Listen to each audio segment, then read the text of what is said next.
Omar Marmoush, with Haaland, of course, on the injured list. Now, possibly for the rest of the season. We'll see.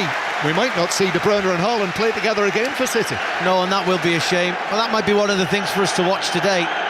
Kevin De Bruyne getting on the ball, Marmoush making those runs in behind, the speed of that play, the speed of that link-up and the quality of that De Bruyne passing.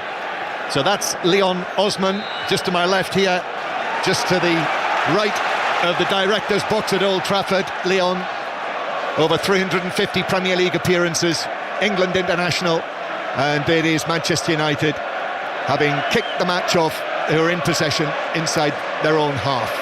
And back they go, into the back line. Harry Maguire playing in the middle of Yoro to his left and Mazraoui to his right. He isn't half adaptable, Mazraoui, isn't he? You never quite know exactly where he's going to be. Here's Højlund now. Nice little ball. Flicks it forward. Garnacho is away. Garnacho to the edge of the area. And then he's challenged Diaz. The referee says, I think, free kick. Free kick on the edge of the box. And a yellow card for Diaz, who put the challenge in on Garnacho, brought him down in the D, very close to the edge of the box. I did wonder for a moment whether John Brooks was going to say penalty. He's not, he's gone free kick in the D. Well, he has. I mean, what a wonderful bit of play from Manchester United. Højlund just dropping onto the halfway line, spinning one round the corner for Garnacho, who doesn't think of anything else as it's presented in front of him. He just heads it on into the space and then he's away. I wondered whether he'd be able to get a shot away, take the ball maybe onto his left foot, away from the defenders, and get a shot away in that instance, but he decided to cut across the Manchester City defenders, gave Ruben Diaz an opportunity to make a tackle. He offered a leg, he did foul him, definitely contact. It's given just outside the penalty. I'm talking inches, not yards outside the penalty area. But I don't think VAR have felt the need to intervene to say it's inside the penalty area. So Manchester City got very fortunate there. And I thought he had a couple of nibbles at him as well. And the second nibble was quite close, if not in the penalty area. Yeah, I wondered whether, they always say that if the contact does continue into the penalty area, then a penalty kick will be given. So, there was an awful lot for the referee to digest and go through before giving that decision. Ultimately ended up with this free kick, and from a pretty dangerous position, right on the edge of the penalty, inside the D. Well, it's Manchester United's top scorer, their captain Bruno Fernandes, who's the only candidate to take this in the D to the left. Just about half a stride outside the box, so it's very close to the area. Bruno Fernandes hits it into the wall, went for power, looked to try and find a hole in the wall. There wasn't one, it was blocked away, and well wide of the goal to the left and out for a corner. Yeah, too many bodies in there. Manchester City quite clever, actually. They put their wall in place on one side, but they also put a wall of two men on the other side to block the other post to stop Bruno Fernandes going goalkeeper's side like he did at Goodison Park a few weeks ago. 5 Live. It's 0-0 in the Manchester derby here in the corner. The Manchester United corner is taken short, then swelled in, right-footed, but headed away on the edge of the 6-yard box for Manchester City. Mazraoui lifts it out to the far side, but it bounces awkwardly in front of Garnacho and bounces up past him and out of play for a throw to Manchester City. But that's the kind of thing, that was Højlund and Garnacho combining there for that United break that led to the free kick. That's the kind of thing they've been lacking. Yeah, really good start to the game. I wondered whether Garnacho would start on the opposite side of the field, on the right for Manchester United, being the fact that O'Reilly's played, not a number of games. He's new into the team. He's been very good going forward so far for Manchester City. I don't know if he's been tested defensively. I don't know if anyone's really got on him and whether they might fancy Garnacho doing that today. But no, they've started him on that left-hand side and he was nearly reaping the benefits of that inside the first minute. Yeah, and quite unusually, Leon, that means Bruno Fernandes is towards the right-hand side. Yeah. Normally he's on the left when they've used this type of system. It is Manchester City, so Diaz on a very, very early yellow card. A little more than a minute was played when he brought down Garnacho, so the very experienced Manchester City central defender Diaz is on a yellow card.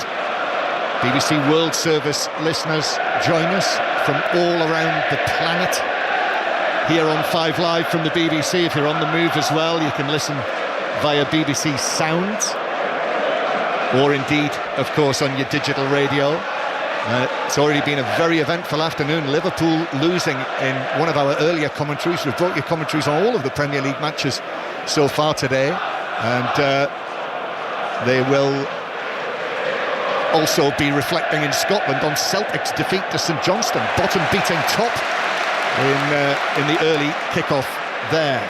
6:06 will follow on 5 Live later. Robbie Savage and Chris Sutton will be taking your calls. The lines will be open at half-time.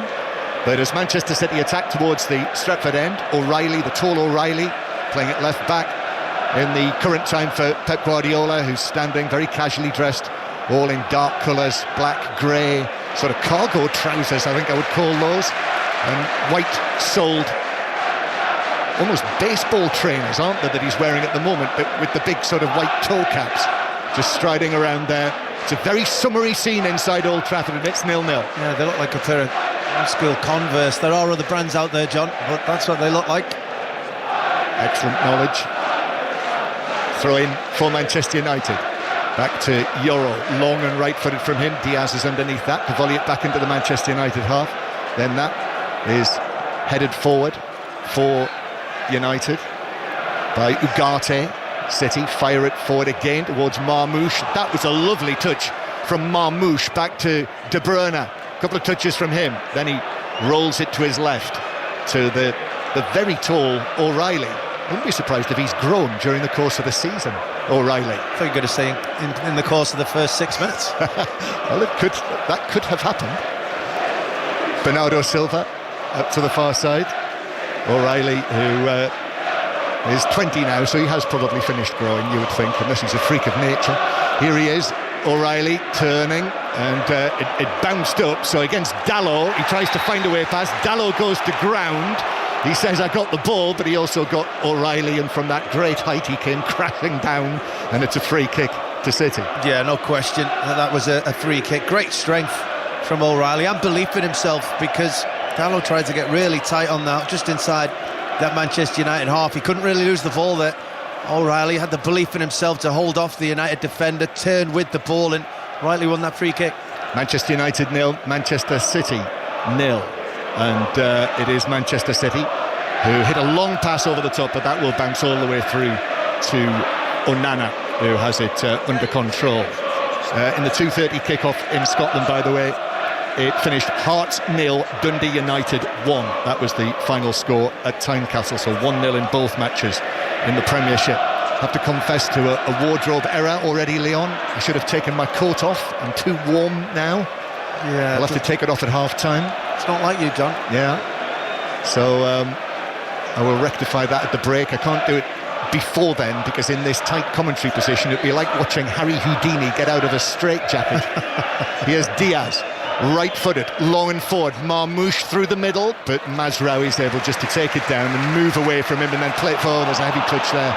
Well, actually miscontrolled it, didn't take it under control. Ugarte, so Foden's off and moving. Foden now to the right-hand side, De Bruyne, and then in comes the challenge, but the offside flag was up, and it's a free kick to Manchester United, and it remains 0-0 after earlier, as I say, Liverpool losing 3-2 at Fulham. So Liverpool beaten for only the second time in the Premier League under Arne Slot, their first away defeat in the league this season. So they still need 11 points, but now from 7 matches to be confirmed as champions. I suppose the big news really in terms of definite events, Southampton will be relegated now, we can say that, as Manchester United, Mazraoui plays the ball off Marmoush and it bounces behind for a goal kick. Tottenham beating Southampton 3-1, so Southampton will be relegated at the end of the season. We'll hear more from their camp, I'm sure, at half-time in this match. And also Brentford 0, Chelsea 0 in a match that Aaron Paul, who was there for us, described as turgid. It's a goal kick, and one big chance coming very early in the match, Garnacho's breakthrough to the edge of the box that led to the free kick that Bruno Fernandes hit into the wall. Still Onana, after the goal kick is taken, eventually chips it out to the far side. Dorgu gets his head to that. Then it comes back to Yoro near the edge of the box. United go back to the goalkeeper, all in purple. Onana! In the nick of time, I think. He just cleared that away. Oh, he took a chance there, didn't he? Manchester United goalkeeper. They're playing it round at the back, Manchester United, and he just took an age after he took his touch before he tried to play the pass out to Dalot on this right-hand side, and Kevin De Bruyne went tearing in at him, and must have only been inches away from actually, millimetres maybe, from actually blocking that clearance, and that could have been disastrous for Manchester United. Could have been Onana, oh my goodness, but he got it away just in the nick of time. O'Reilly, heavy touch from him, swiped across field by Dalot. Mateus Nunes is onto this, coming up from right back to the edge of the box. Foden cutting in, left foot shot from him, and down goes Onana to his left. I think he knew it was going to be wide of his left-hand post. It was, and it's a goal kick. Maybe a couple of feet wide? Yeah, but just a couple of interesting things tactically that Manchester City have done. We thought that Foden would start one side and Bernardo Silva start the other side of a front three, and it's not been the way it's been. It's been Marmoush has sort of been out on the left-hand side, Foden on the right. When they're out of possession, Kevin De Bruyne is going right up to make that sort of an orthodox front three, and Bernardo Silva's in more of a midfield three with Gundogan and Kovacic, and even more so, whenever City get the ball, he then drops into a false fullback position, Bernardo Silva, and Mateus Nunes goes up that right-hand side. Doku's able to carry it forward for Manchester United, still going out towards the left-hand side. He's got support out there on the left from Garnacho. Garnacho turns and then plays it back behind him, and United go back towards the halfway line. Yeah, sort of 4-3-3 really, isn't it, for Manchester City? When you look at them settle now, there's a bit of fluidity to it, and they are doing something different in possession than out of possession. Well, that was given away on the halfway line, Foden, but red shirts converge on him, and he's challenged, good challenge as well. Yoro now is able to take it down, but delays on the ball. That was won back by Bernardo Silva. Kevin De Bruyne trying to find a way through to the edge of the box, but the challenge comes in on him. And Manchester United, although Dalot has been closed down by Marmoush, and then Casemiro manages to thread a pass. In fact, Foden is down, so I think, in fact, Casemiro is looking to... Am I going to be... Yeah, you're being very generous. Am I going there. to be too generous? Yeah, he was just trying to make a crossfield pass to get Manchester United on the go. Foden tried to get up to play and looked very uncomfortable, and as soon as the ball went out of play, he's gone back down. It came from that challenge. The ball was given away twice in the middle of the pitch, tackles flying in everywhere, and Foden certainly come off the worst in that situation. I think wily old Casemiro, when he hit that pass and knew that he'd split his teammates, actually made a little gesture and pointed at Foden as if to say, yeah, we just wanted to put that out. We've all done that. Just seeing, I think it's a bit of an ankle roll from Foden. I think Casemiro came flying in, and as he did, he's just gone right through him. I think Foden's left ankle may have just got twisted slightly in that contact, and I'm sure that Manchester City will hopefully be able to get back up and carry on. Yeah, so he's still receiving treatment, Foden, who I thought was bouncing back. Do you remember when in January he scored 6 in 6 matches, but he's not scored since then. So it's 12 appearances for Manchester City, a couple for England as well, without a goal. No, and in those performances, because of the levels he's got to, we're always sort of expecting a little bit more and hoping and wishing at times for a little bit more. Sometimes maybe that's unrealistic. Maybe we judge him by the Kevin De Bruyne, as we were talking earlier in the game, that when he gets it, we expect something to happen. But I do think he's been quite bright in the opening 12 minutes of this game. Lively, he's been on the ball, he's had an effort, he's twisted and turned, coming in off that right-hand side onto that left foot and looked bright. Yeah, 12 minutes played, 5 live from the BBC World Service with us as well, and Foden has just been led off the pitch. He's sort of hopping around, twisting his hips and just checking to see that everything is all right with his ankle. So I think he's going to come back on very shortly. So Manchester City, here's one that's lifted forward way beyond Marmoush through the middle and bounces all the way to Onana, who will underarm it out to Mazraoui. Manchester United back here at Old Trafford, having lost at Nottingham Forest on Tuesday night. 23 attempts on goal, couldn't find the back of the net. Ruben Amorim in the match programme today says United should have won it, and they ended up losing it. Maguire, who came on as the auxiliary striker for the final minutes of that match. Maguire lifts a pass here to Dalot, who chests that down, plays it infield. Casemiro lifts one over the top. This is for Højlund to chase. The bouncing ball, Højlund's able to get it under control, then the challenges come in, combination of Diaz and Gvardiol, and they play it back to Ederson, who got right underneath that and eventually bounces out of play in the other halfway line. Yeah, Højlund's got to do better there. Good play from Manchester United. A ball just left inside, played inside to Casemiro, and he just hooked it round the corner into the space, and Højlund was able to then time his run right and get in behind that City defence. City came back quite well, but I think that's a ball that we'll start to see a lot more in the Premier League over the coming 18 months, season or so, because as teams are pressing and coming high up, sometimes it's just easy to flip one round the corner. Maguire, that's a nice ball. This is for Dorgu to chase, but no, he can't get there. It bounced away from him, skipped off this sun-kissed turf and bounced out of play for a throw-in to Manchester City. It is, well, this is cricket weather, and there is cricket right now on Sports Extra, the county championship, the third day of the first round of matches, with our first result earlier, but the commentary is on Sports Extra and indeed every match. Nick O'Reilly with a long pass. Marmoush takes that down. The shot is blocked by Maguire, who went down in front of the line of fire and blocked it away wide of goal for a corner to Manchester City. Oh, that is outstanding play all around. First of all, the run from Marmoush. Second of all, the pass from O'Reilly just bent it over the top of Mazraoui onto that, into the path of the run from Marmoush. It was a good first touch. He just couldn't hit it quick enough before he bounced. He needed another half a yard to get his footsteps right, to hit it on his left foot, and in that time Maguire came across very quickly to make a brilliant tackle. So Kevin De Bruyne down there next to the tunnel here at Old Trafford, his 414th Manchester City appearance, clips this into the near post, takes a double deflection. O'Reilly tries to backheel it, still in the box, but he backheeled it to Højlund, who is able to control and clear, but he skied that rather, gets another chance on the edge of the box. Wallop puts his foot through it and clears it into the centre circle. It's 1 goal in 23 Manchester United appearances for Højlund. It's got to be better than that, and that's why there is this scrutiny on his position, really, the Manchester United number 9. Here's De Bruyne, now on the left, strawberry blonde hair swept back to Kovacic. Kovacic curls a low rolling ball out to the right hand side, where Bernardo Silva is onto this one. Bernardo Silva tries to go around Dorgu, very nearly does. In comes another challenge as well from Garnacho back there, and in the end they managed to play it out of play off Bernardo Silva for a throw-in to Manchester United. You were purring there, yeah, Leon. Yeah, I mean, Bernardo Silva, he doesn't have the pace of a natural winger, and yet he can glide with the ball. He makes it difficult for full-backs. That was their Dorgu. He must have dangled a leg about 4 occasions there, and Bernardo Silva just kept sucking him in. Didn't beat him for pace at any moment in that, but got away from him. Yeah, dangling Dorgu. Cross on the edge of the area for Manchester United to the halfway line. City get it back again. It's a little bit tame at the moment, really.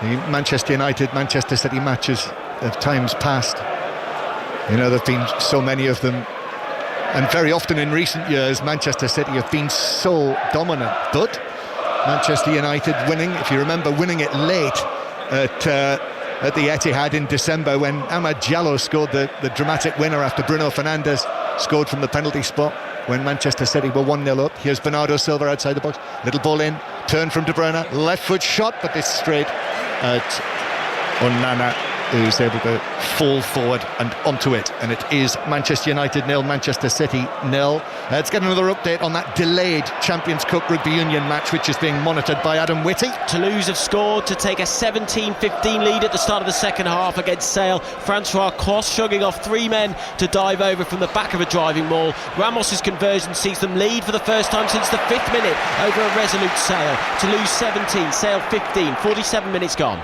Earlier, Bordeaux won 43-31 against Ulster. Manchester United on the attack.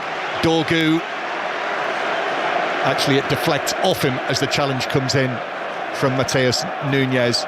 As he slid down for it, he got the final touch through for a goal kick, and it remains 0-0 with 18 minutes on the clock.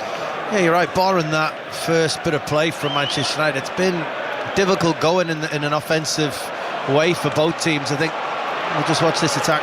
Yes, Foden back and okay. He's able to play the ball to the surging De Bruyne, but his pass doesn't find Marmoush and Manchester United clear. Yeah, just saying that, you know, I think Manchester United haven't been able to get their wing backs up into play quick enough to support their attack, and they've just not like they've attacked in ones and twos, and that's not really troubled Manchester City since Manchester City have played really narrow. There's no natural wingers, Doku, Savinho, anyone that would really hug the wings today, and I think that showed. I mean, their fullbacks are offering a little bit of delayed width as the players switched out, but nobody stood really high and wide, which is a trait that Manchester City usually play with. They've been quite narrow so far. Yeah, I suspect we'll see them later in the match. That's likely, isn't it? Here's Dorgu giving it to Garnacho over there on the left-hand side. Garnacho, a couple of step-overs against Bernardo Silva, comes in field, he's 30 yards out now. City have got plenty of men back. Crossfield pass, and Dalot gets that down. In comes the cross, and it's missed by a stumbling Garnacho at the back post. It fell in front of him, there were lots of bodies in front of him, and it just dipped down. He couldn't get any sort of clean contact on it.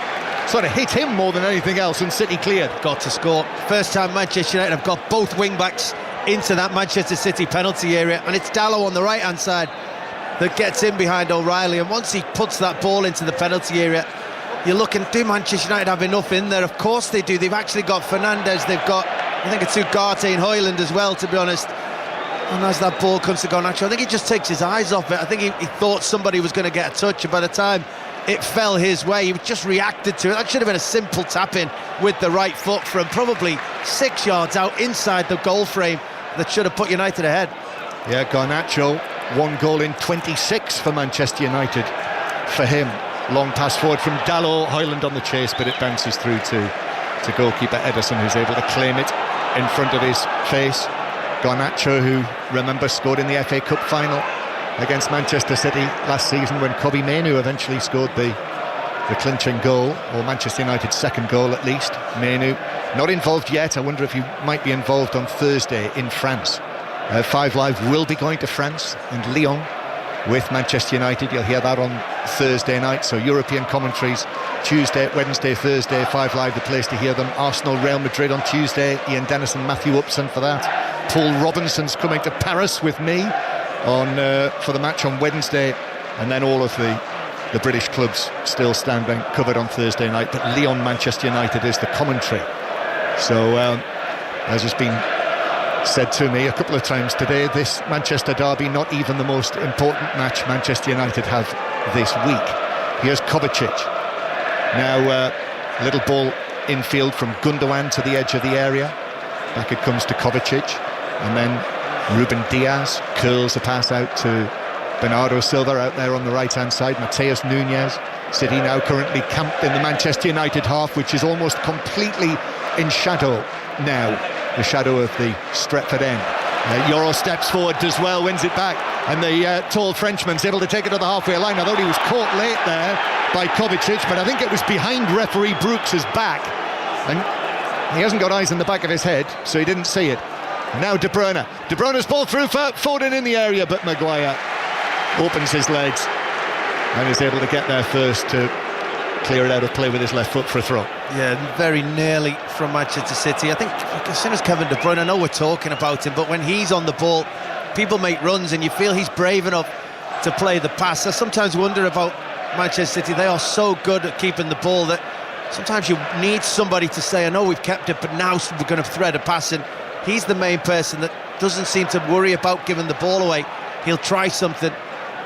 Yeah, Kevin De Bruyne, 174 assists he's had for Manchester City in his 10 years at the club, and I think that is an approximate number. It might actually be more than that. Here's Bruno Fernandes. Bruno Fernandes in the heart of his own half, bounces away from him, turns. He's suggesting to referee Brooks that he was fouled there by one of the challenges that came in on him.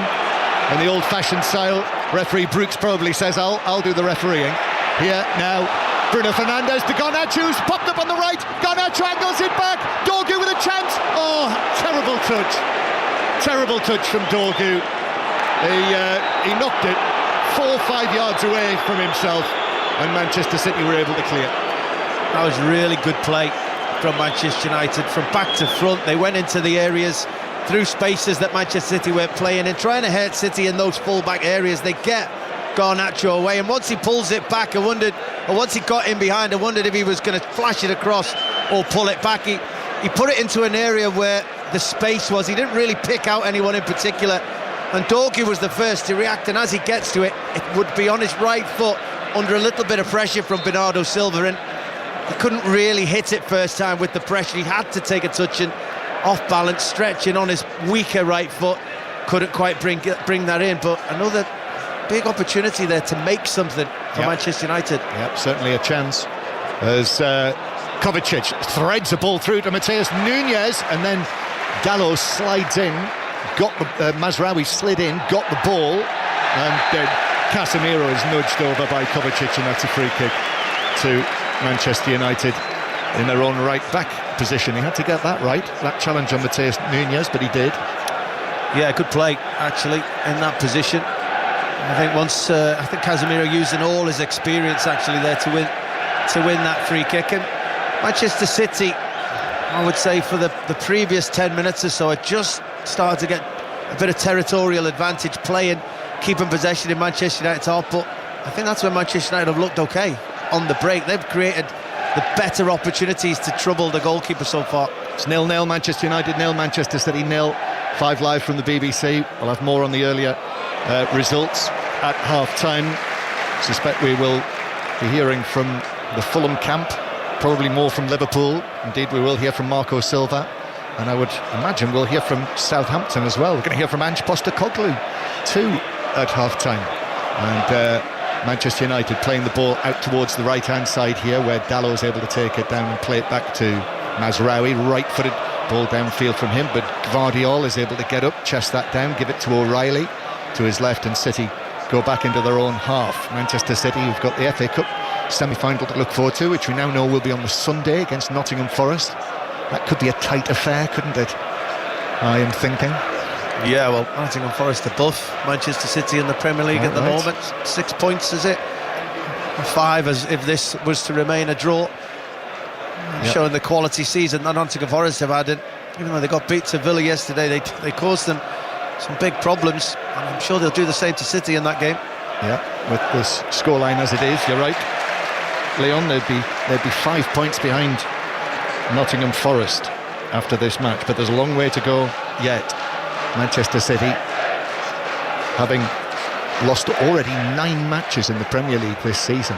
It's remarkable, you know, when you look back at it now, they didn't lose at all this season. Their first defeat of the season was October the 30th. They were unbeaten to that point when they lost at Tottenham in the Carabao Cup, and then, you know, the wheels came off as Bruno Fernandes plays it forward towards Garnacho, quickly forward, keeps the ball square from him, back to Bruno Fernandes. Bruno Fernandes looking for Dorgu, who shoots wastefully from a wide angle, a tight angle on the left.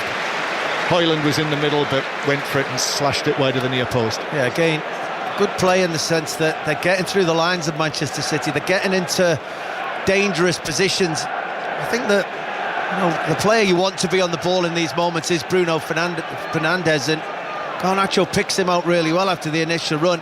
I just don't think the run from Højlund helped the team there. I think the easy pass was going to be naturally out to Dorgu on the left-hand side. Højlund just needed to find a space in the middle, keep the defenders away, and be able to then attack across. What he actually did was ran right across the line into Dorgu's space, really, and ended up, once Bruno Fernandes plays that pass, Dorgu had nothing left to do but try and flash a shot, which he hit over the bar, but it was a poor run from Højlund. Manchester United 0, Manchester City 0. And this is 5 Live, as I say, the cricket. I think it might be Essex Surrey that is on Sports Extra right now, but later there will be the Ospreys Scarlets Challenge Cup match as United win it back. There's a good tackle back from Højlund, and it's released Garnacho, and Garnacho takes it forward, gives it to his right to Bruno Fernandes, edge of the area, little clip from him, and then a stretch from Ugarte, but he got that all wrong.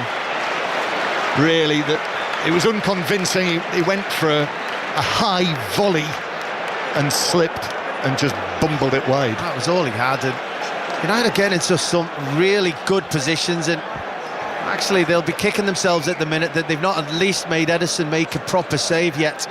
And that was 4v2 at one point. Kovacic ran into 3 Manchester United players on the halfway line, gave the ball away. Garnacho running forward, Ugarte one side, he had Casemiro and Bruno Fernandes to his right, and he underhit the pass to Bruno Fernandes. That meant he had to stop. That meant City players got back rather than firing it into him, playing in front of him so he can have a touch and finish. Chance missed again. So chances came and went on Tuesday night at the City ground, and the same thing's happening for Manchester United here. He'll be pleased though, Ruben Amorim, in the setup, in the fact that they've not really given anything away to Manchester City. Their concentration's been okay to not make mistakes in poor areas of the field, and actually looking probably the better team at creating chances. Yeah, this is nice play from Manchester United, playing it from out from back to front. Dalot takes it back into his own half. Ruben Amorim right here points to send it out to the left-hand side, which they do, but Dorgu had just strayed offside, and it's a free kick to Manchester City, halfway inside their own half. 0-0, almost half an hour played. He gives off quite 80s vibes, doesn't he, Ruben Amorim, with that get-up that he's got on, those tight trousers, and it's sort of like a blouson jacket, isn't it, with those chevrons, red and white chevrons. It's quite roomy with its little hood. I think I had the shell suit version of that in the 80s. That's exactly it. Yeah. It gives off shell suit vibes. Yeah. Never without your shell suit, Leon, back in those days. Back in the day. I was really good at wearing a shell suit. Were you? Yeah. Cut quite a dash. Yeah, but you weren't wearing your shell suit at entry on Thursday. No. Here's Kovacic. Wearing my tin hat after a while. O'Reilly. Back to Kovacic. Little ball forward, but that was cut out by Casemiro, who stands up and sort of Mick Jagger style claps his hands together twice quickly. Then Diaz through the middle. Foden is there. Then it comes back from Bernardo Silva. And out there on the right-hand side, Matheus Nunes. And now Kevin De Bruyne, an early ball from him, but Lenny Yoro comes in with the challenge. Just, they got there at the same time, didn't they? The two of them together. And the final touch was off Yoro, the Manchester United man. And it is a corner from the right, Gundogan for City. It looked like a corner. City doing well actually to create something there. They're trying to play very, very centrally, trying to go through an area where Manchester United are actually compacting. You know, Pep Guardiola came out at one point and just told Matheus Nunes to get wide, gives the team a little bit of width, offer us something in a different area of the field, and that's eventually where they won the corner. 0-0, corner for Manchester City then, into the near post, came off a Manchester United head right across the face of goal, and Mazraoui at the back post for United was able to turn and head it out of play down the left here. I think it was Casemiro that just beat Harry Maguire to the ball, and either one of those flicked it over their own goalkeeper Onana, and really causing themselves all sorts of issues with lack of communication in a key moment.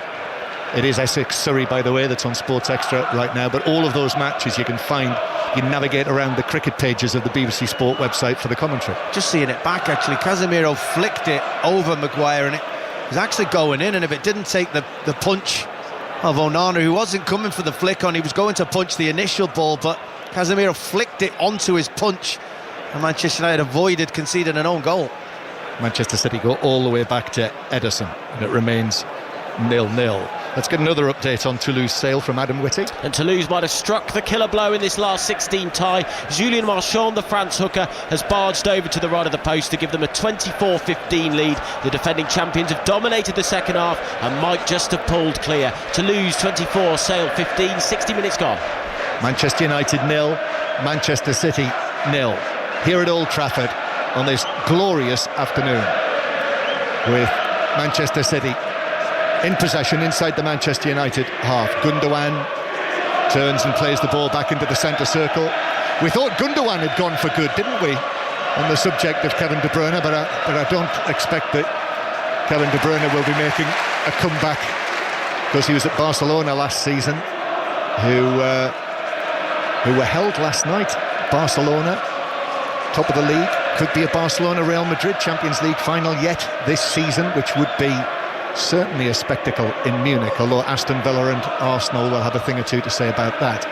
Manchester City with the ball inside their own half. City going out at the last 32 stage of the Champions League this season. First time for 12 years they've not been in the round of 16 in the great competition. Here's Bernardo Silva, just forward of the centre circle, just to the left, and then playing the ball to O'Reilly, then to Gundogan, all at close quarters, and then Gundogan back to the halfway line, and then it finds its way to Gundogan again.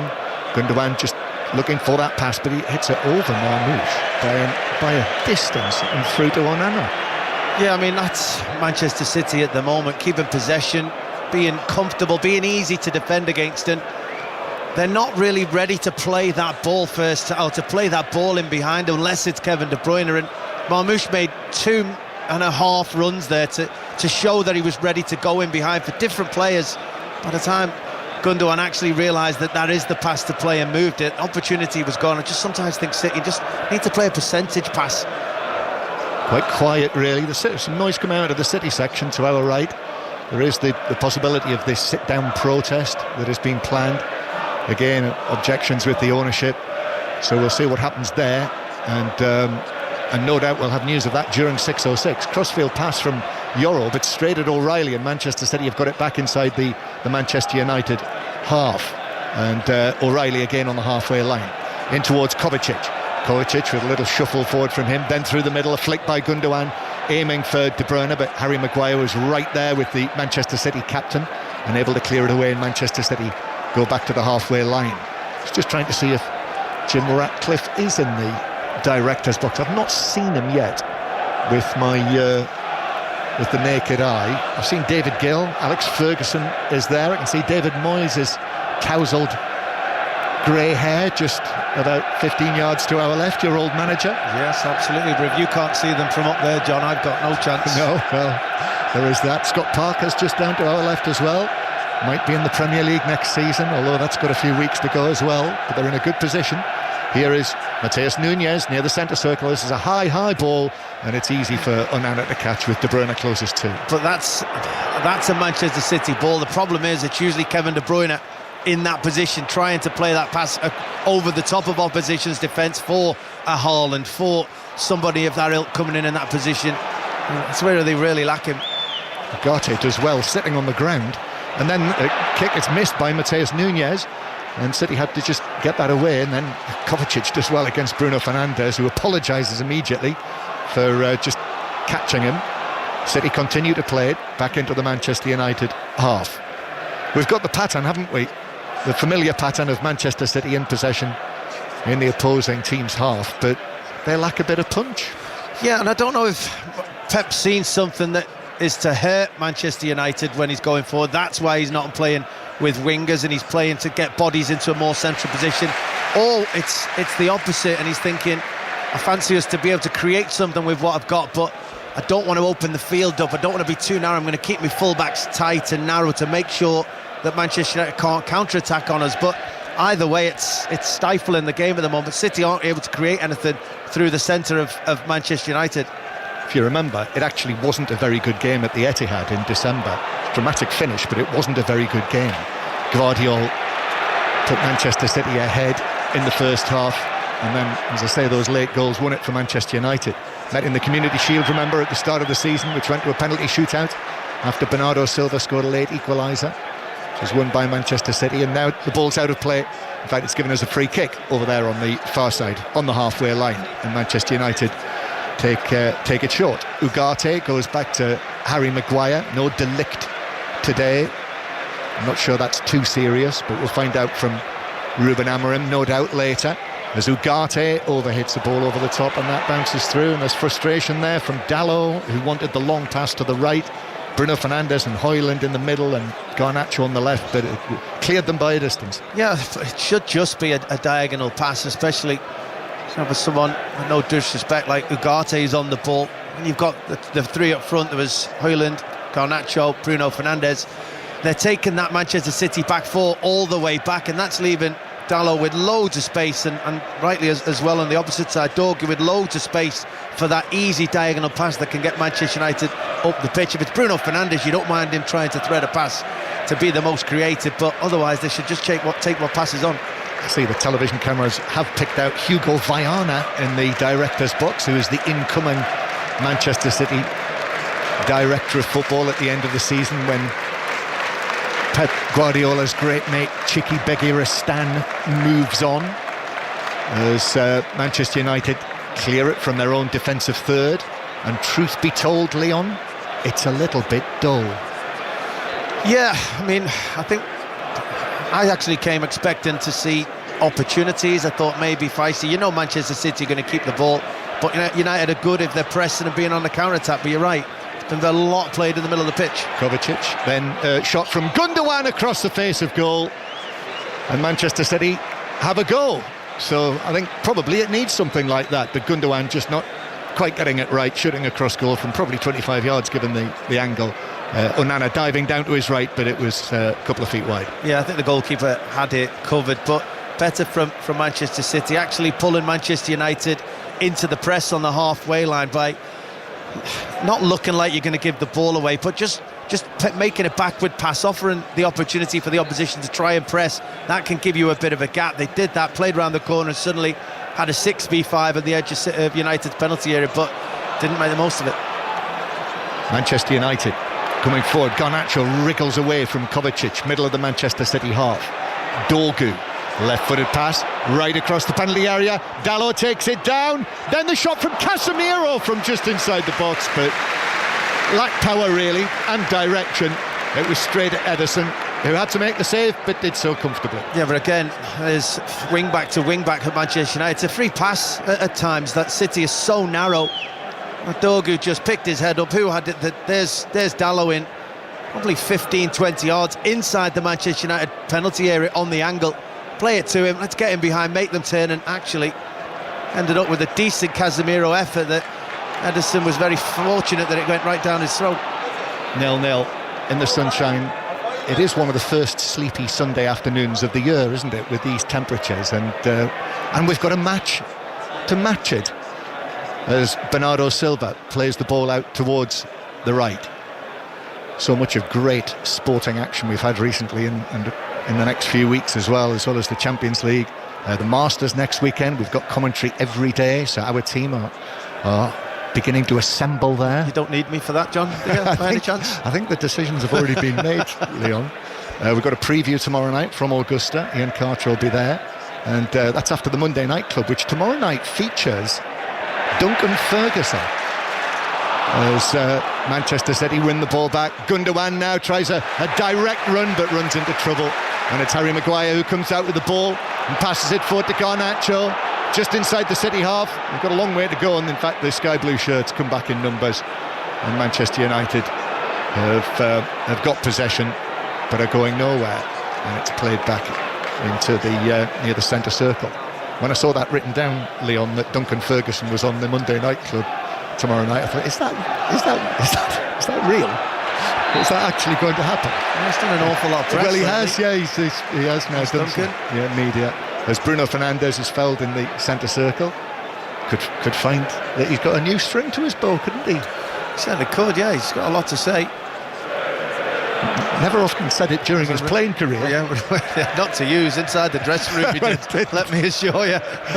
He was not a regular interviewee, but he was different behind closed doors, Leon. Absolutely. He smiled. Brilliant teammate, though. Yeah. Manchester United 0, Manchester City 0. I know Pat Nevin speaks very highly of him. Free kick for Manchester United from the halfway line, headed on by Dalot, actually headed up in the air by Dalot. He's underneath it again. Then Garnacho goes to ground, slides, gets back to his feet, plays it back to Ugarte. His cross into the penalty area, hiked forward by Casemiro, but it's through to Ederson, who's looking to play it through to Maguire. And Maguire's got to get back now, because Manchester City are in the break with Kevin De Bruyne, and De Bruyne's pass is actually, United were back in very good numbers there to snuff out the counter-attack, and it was just too congested on the edge of the Manchester United box, and De Bruyne couldn't find the pass. Yeah, United got 7 players back very quickly, and City only had 3 in the break. And the pass we were asking of him, although if he'd have actually managed it, we wouldn't have been surprised, was a very, very difficult pass that he was trying to do, especially at full speed. Never easy outside of his foot. But that's been the game. I think the teams have been, I'm just saying, as that attack happened, the teams have been quite fearful of not being exposed, and in doing so they haven't done enough to get bodies forward and expose the opposition. Be brave, not gamble as such, but get players into positive positions. Bruno Fernandes, as Manchester United broke, he was clipped down by Bernardo Silva, and John Brooks has called him over, Bernardo Silva, and this is very clear that is a final warning for the Manchester City number 20. That last little attack that City had, little cushioned header by O'Reilly into the penalty area, but it didn't quite work out, so Manchester United were able to survive that, such as it was. Yeah, final warning for Bernardo Silva for that one. Yeah, cheap shot, that one. It was yeah, it's borderline. It probably should have been a yellow card. It was a cheap kick and no real attempt to play the ball And they've been fortunate there, Bernardo Silva, when you see that back. We're in the final minute of the first 45, and referee Brooks brings it back for a foul near the halfway line. The ball had gone. I have to say, I was watching Gundogan, who's also gone to ground further forward. Or is it? No, it's Marmoush who's down further forward. But nearer the halfway line, I think he's actually given it for that foul. Yes, he has. And it's going to be a free kick for that challenge on Kovacic, just about 6 or 7 yards inside the United half. Yeah, real clatter, and Kovacic took there as he laid that off. Ugarte just didn't stop. That was a borderline yellow card as well. And then the Marmoush one, as play continued, ball came into his feet, he just braced himself, stuck his backside out. Marmoush went right into the back of it with his knee, and that would have been a free kick as well. Free kick, which City take short. 2 minutes of added time. We did have the stoppage for Phil Foden's injury. He was able to continue, and he seems okay, although he's not been heavily involved, has he, Foden, since then? No, I don't think he's moving as freely as he was in the early part of the game as well. I think he's getting about the pitch, but those sharp movements, I think he's looked like he's finding them difficult. Darren Fletcher just down in front of us, disappearing down towards, I presume, the dressing rooms for half-time. Manchester United 0, Manchester City 0. Manchester United's Darren Fletcher, that is, not Five Live's Darren Fletcher. As City have the ball with Ederson. Premier League review will be on the Football Daily feed later. And in the morning, of course, brand new Kyle Walker now as well, how he said goodbye to Manchester City. So that's well worth listening out for with Michael Brown, who's sitting right behind us tonight, making a nuisance of himself. Michael. And that is all on BBC Sounds, where of course you can hear all live BBC radio. Here is Diaz, long right-footed ball for O'Reilly to chase, and Dalot does well actually to shield it out of play for a throw-in near the corner flag. We've got about 30 seconds of the first half to go, which has not been memorable.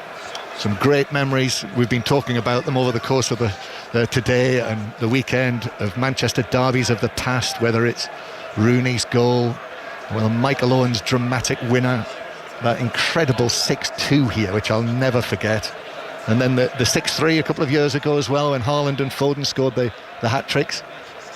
Well, this is not up there alongside it's any been of those. nothing like it, has it? And the first minute of this game was certainly the most exciting so far. Both teams have really worked hard to nullify their opposition. And there's the half-time whistle from John Brooks, and that's it. United, when you look at it, written down the chances, there's been a number of them inside the penalty area, but looking disjointed again in front of goal. And Manchester City, the champions, have actually created so little. Yeah, it's been a struggle. Manchester United have defended quite well. I think Manchester United will be, I think Ruben Amorim will be relatively okay with that first half. I don't think they've really been in too much trouble from Manchester City. Yes, City have had a lot of the possession, but not been able to create anything. United have been able to create moments rather than chances. They've, if they'd have been a bit cuter, if they'd have watched the ball onto the foot, if they'd have, picked the right pass, they could have actually had 2 or 3 really big chances in this game. As it happened, I don't really think Ederson's had to make a save either, but City have huffed and puffed and not really gone anywhere. United will be happy with how they defended. Yep, the players have quietly walked away into the corner, down the tunnel. The half-time whistle was greeted with indifference. And it is Manchester United 0, Manchester City 0 at half-time. And Steve Crossman is sitting just to our left here with us. And as if to underline, Leon, the difficulties that Manchester City have had in creating chances, quick stat for you here. Level on one mention from John Murray in the first half there. Mick Jagger, Harry Houdini and Andre Onana. Well, he does know how to entertain me at very least, doesn't he? Rather, because it's been not easy viewing. Even the fans, no one was, there wasn't a cheer at half time, there wasn't anything, there wasn't even a tackle really after that first minute for anyone to really get up and get interested by it. It's not had the quality that we expect. It's not had that derby intensity that we come to expect in local rivalries either. So it'll be interesting to see how the second half goes. Are they in there, managers saying, come on, turn it up, let's get going, because actually this is a big 45 minutes of football for us, or would both managers just be happy to shake hands and move away with a point? You did yourself a disservice, John Murray. You were out of that big coat in no time at all. Well done. Yeah, but I couldn't have done it during the commentary. No, that would have been tempting fate. The only goal of the half would have been scored while I had my hands behind my back. Yeah, well, he's got a shell suit on now. Thank you very much, John and Leon. So 0-0 in the Manchester derby. Must be in the last 10 minutes now in Toulouse. Sale there, of course, in the last 16 of the Champions Cup. Adam Whitty. And Ange Capuozzo has probably just sealed the deal for Toulouse with a fabulous individual score, running from deep in Sale territory to score underneath the post. He has made it Toulouse 29, Sale 15 with the conversion to come. Incredible score from the Italian, which has meant that Toulouse will see off a valiant Sale effort. 74 minutes gone, Toulouse 29, Sale 15. Full-time football scores for you from earlier. Brentford 0, Chelsea 0, Fulham 3, Liverpool 2, Spurs 3, Southampton 1. Southampton officially relegated. In Scotland, in the Scottish Premiership, bottom of the table, St Johnstone beat league leaders Celtic by 1-0, and with just one game to go until the split, a big win for Dundee United against 10-man Hearts at Tynecastle. Reaction on the way, and then second half commentary in the sunshine at Old Trafford of the Manchester derby after the news on 5 Live with Lisa McCormick. The voice of the UK. This is BBC Radio 5 Live. Thanks, Steve. The Conservative leader Kemi Badenoch is facing criticism for backing Israel's decision to deport 2 Labour MPs who were visiting as part of a parliamentary delegation from the UK. The Foreign Secretary, David Lammy, has described her comments as disgraceful and says that Israel's treatment of the MPs is unacceptable. Police in Lincolnshire have named a father and daughter who were killed in a fire at a caravan park near Skegness. 48-year-old Lee Baker and his 10-year-old daughter Esme are from the Nottingham area. Thousands of supporters of the French far-right politician Marine Le Pen have been taking part in a protest in Paris 6 days after she was convicted of embezzlement and banned from running for public office. A court found she'd illegally used EU money to fund her party to the national rally. She's addressed her supporters. We know that behind the principles of liberty, we defend the freedoms and rights of the French people, all French people, particularly those who are discriminated against in their own country. That's why we believe in politics, because it can, because it must fight injustice, change lives. And police in Northern Ireland have arrested a 25-year-old man over a large wildfire in County Down. More than 100 firefighters worked through the night to bring the fire in the Moor Mountains under control. On BBC iPlayer, if you're raised in some of the world's toughest neighbourhoods, what lengths will people go to survive? The brutality that we see today is shocking. I think it's shocking for everyone. I'm Ashley Kane, extreme ultra athlete and former pro footballer. I'm going to some of the most hostile places on the planet to meet those who have chosen a life of extreme criminality. Do you regret what happened? Honestly, no. I may not condone what they do, but can I at least understand them? Into the Danger Zone with me, Ashley Kane. Watch all episodes on BBC iPlayer. This is 5 Live Sport with Steve Crossman. Listen on BBC Sounds. Welcome back to Old Trafford, 0-0 here at half-time in the Manchester derby. Second half commentary on the way. Already today, Tottenham have beaten Southampton by 3-1. So Southampton suffer the earliest relegation in the Premier League era. Let's hear from manager Ivan Juric speaking to Henry Moran. The inevitable has happened, a hugely disappointing day for the club. We know it, that it will happen. Really disappointed. It's a very tough season, very bad season. But on the other way, when I saw our fans after the match, how loved the team, everything what they give it to us on this match and the other matches, I think that the future can be great because they deserve much more. Have you seen evidence in the last few weeks, and what do you want to see from the final few weeks, of a side that can bounce back? I think last 2 games against Crystal Palace, second half today, we did really good. This has to be this way to play last 7 games. There's a lot of talk about getting the 2 points needed to surpass Derby County's record. Is that being discussed in the dressing room? Yes, we discussed about that. We don't want that happen, that we are worst team in the history of Premier League. It's a goal. We want to win the matches and not be the worst team in the history of Premier League. For you personally, do you see this as a project you want to continue into next season despite the relegation? No, we will see everything, discuss everything. Now it's important to finish well season. That's Ivan Juric, the head coach of Southampton. I wonder, Southampton fans, would you like to see him back next season? Do you think you will? 08085 909 693. Southampton looking to avoid the least points in the Premier League era. Robbie Savage and Chris Sutton with you for 606 when we're done here at Old Trafford. For Tottenham Hotspur, well, it's been a tough week for Ange Postecoglou. Positive end to it, albeit they're still only 13th in the league. Here's the Tottenham manager. I thought first half we were excellent, really disciplined, didn't really allow them too many opportunities. I think just one chance, and we looked to threat every time we went forward. We obviously scored twice, but had the one disallowed, and Aaron's pulled off some good saves. So I thought first half we were really good. Second half, not so much. We became way too passive without the ball, and then with the ball just got too sloppy, gave the ball away too often, and we should have maintained a better control, but we get the victory in 3 goals and move on now. What did you say to the players in terms of what you were looking for from today's display? I said play our football, and we had to be really disciplined, and today I thought in terms of our organisation, and it's going to be important going into Thursday, and for the 52 minutes of the first half I thought we were. It's about now making sure we do that for the whole tie. VAR, what were your views on the delay, 5 minutes in that first half? I think everyone loves it, so what am I to talk, mate? But if you had told me years ago that we'd be spending 5 or 6 or 7 minutes standing around at a football game, I wouldn't have believed you, but everyone loves it, so it is what it is.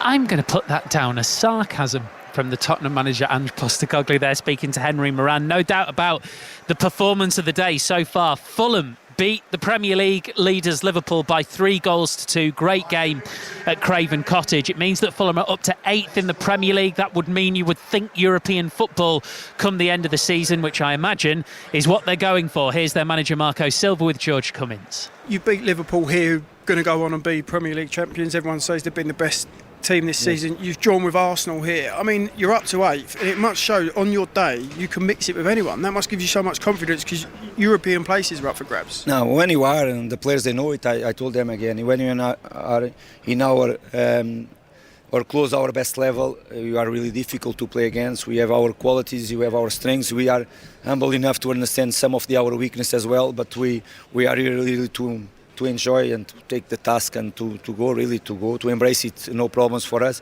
And we did it again. We knew that they haven't lost one away game this season as well in Premier League, and we were able to break it for us. Away from home last December, we were able to have another great game with them, and they scored in the late minutes of the game to draw that game. And it was a great afternoon for us, but as you mentioned, we have more semi-finals here.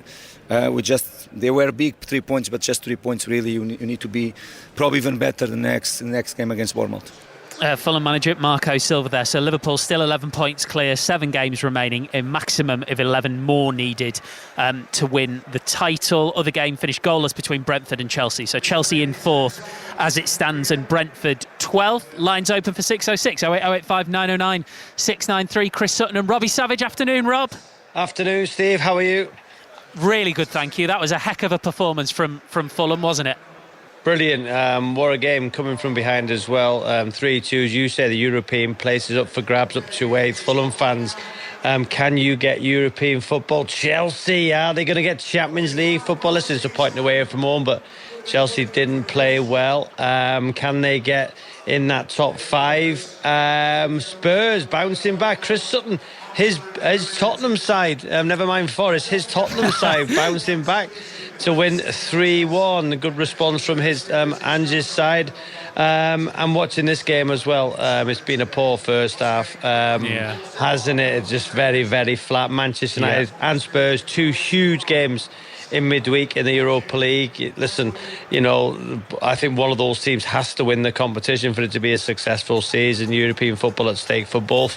And Celtic not beating St Johnstone. Chris was on about Rangers last night. Oh, Celtic, they're still going to win the league, aren't they? But drop points there against St Johnstone. Lot to talk about, Steve. 08285 909 693. Quick one for you, Robbie. Just on Southampton being relegated today. I forgot about them. Earliest relegation. You heard Ivan Juric there talking about, we want to make sure that we beat the Derby points total, all that kind of thing. Because you were part of that, you can speak to how it must feel for Southampton right now. And I also wonder, with you having been part of that, whether that's something you think about. Is it something that has gone out of your mind relatively quickly, or all these years later, is it still a part of your career that you sort of wish you could get rid of, which is what would happen in a way if Southampton were to not beat the record? Yeah, no, it doesn't bother me at all. Listen, what I like is that every time a picture of that stat comes up, the BBC use a picture of me, which is very refreshing. Well, it's because you're the most notable member, Robbie. Well, that's what it must be, because I'm the most famous, must be, Steve. There you go. So listen, of course it hurts, at the time, but listen, no, I wouldn't. You wouldn't change. Of course you'd change it, but I wouldn't take back my time at Derby, for nothing. I had a great time. Now, listen, I went there in the January. They had 7 points, so at least I accumulated 4 points as captain. But listen, we weren't good enough, and of course, to go down as the worst ever Premier League side, it's in the record books. Listen, I hope Southampton stick on 10 and beat that record. I've seen the Derby fans talking about it as well. I saw that. Yeah, BBC today. It was humiliating. It's only to get one win in a season. We just weren't good enough, and what we did in the January is the club gambled, brought in loads of players, including myself, on lucrative salaries. And let's be fair, Steve, I'll be honest with you. When I left Blackburn, one of the reasons I went there at my age was for a lucrative salary. To try and look after me and my family. Of course, we wanted to try and stay in the Premier League, but it was a gamble that never paid off, and we just weren't good enough collectively. And there's nobody to blame other than ourselves, because we were the ones who crossed the white line. But Derby went for it, didn't pay off, and I really hope Southampton stay on 10 points. Thank you very much, Robbie. 08085 909 693. Very interesting indeed. We've got loads going on, other live sport today as well. Kevin Howells is watching the County Championship. Yes, I am, and the reigning champions, with a few problems here. 433 to avoid the follow-on on this late on the third afternoon. Some turn and variable bounce now, making batting more difficult than the first 2 days against Essex. So Surrey are now 359 for 9. Critical innings from Ben Folkes, and 85 not out, but lots of work to do. Elsewhere in Division 1, Hampshire have beaten Johnny Bairstow's Yorkshire by 5 wickets, despite a century for Adam Lyth. 2 results in the second division, wins for Kent over Northants, and Derbyshire at home to Gloucestershire. And let's get the latest from Toulouse Sale in the Champions Cup. Adam Whitty. Final 30 seconds here. Toulouse cruising into the quarter-finals. They've scored 28 unanswered points in the second half and lead Sale 38-15. Replacement hooker Guillaume Cramon, the latest scorer, underneath the post. He ran over. We are into the final few seconds. Toulouse with the ball. Sale's valiant effort seen off by the defending champions. Toulouse 38, Sale 15. 80 minutes gone. One other story, Alessia Russo has returned to Arsenal for further assessment after picking up an injury during England's 5-0 win against Belgium. Michelle Adjuman from the under-19s has been called up to replace her for her first senior call-up. Ball on the centre spot here at Old Trafford. Second half of the Manchester derby with Leon Osman and John Murray. Yes, thank you, Steve. Let's hope it's a bit better in the second half. Manchester United 0, Manchester City 0, and it's City who get the second half underway with Gundogan passing the ball all the way back to Ederson, who's on the edge of the area. And I think what sums it up so far is there are hundreds, probably thousands of empty seats, Leon Osman, as the second half begins around the various levels of Old Trafford, as Garnacho is clipped by Bernardo Silva, who will get a yellow card now after getting away with it in the first half. So in the very first 30 seconds of the second half, yellow card, Bernardo Silva. Yeah, he dangled the leg there, didn't he? He knew exactly what he was doing. He didn't want the second half to start in the manner that the first half started, with Garnacho just skipping behind that Manchester City defence. And you talk, people are slow to come back after half-time, it seems, throughout the stadium, because they weren't treated to an awful lot of excitement in that first half. But hopefully we'll get a bit more after what the managers have told them in this second half. Yeah, Manchester United, as they started the match, and Nana, Mazraoui, Maguire and Yoro, the 3 central defenders, then Dalot, Ugarte, Casemiro and Dorgu, Garnacho, Bruno Fernandes and Rasmus Højlund. And Garnacho playing towards the left and Bruno Fernandes more towards the right of that front line behind Højlund. Xerxes on the substitutes bench today. And Manchester City with Ederson in goal, Mateus Nunes, Diaz, Gvardiol and O'Reilly, then Kovacic and Gundogan, and then Foden on the right, Marmoush on the left, and Kevin De Bruyne tends to be the furthest forward through the middle. Bruno Fernandes down the right-hand side, He's able to get the cross into the near post where it was caught by Ederson. I think Bruno Fernandes was suggesting that... What was he suggesting? That it had... I think he was suggesting it went out, and I think because it was really good defending from O'Reilly. Bruno Fernandes skipped in behind him, but he really did well to get back in there and just get a bit of a touch on that cross as it came in, and then it floated into the goalkeeper's hands. And there was question mark, just seeing it replay back a bit, whether he took it out, but I don't think he did. No. So 0-0. World Service are back with us as well. BBC World Service listeners, many millions of you, welcome here to sunny Old Trafford in the northwest of England as the ball bounces through to Foden, and then the challenge comes in from Mazraoui.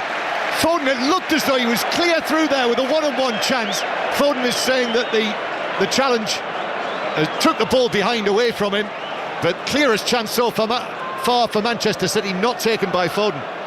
Yeah, I mean, it wasn't exceptional play that got him in there, but it was a little bit of fortune. But what I can't believe I'm about to say is Phil Foden's touch let him down in a crucial moment.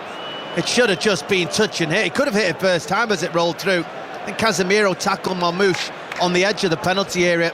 Phil Foden made an early run, and once he got in there, he must have been 16-15 yards out inside the goal frame.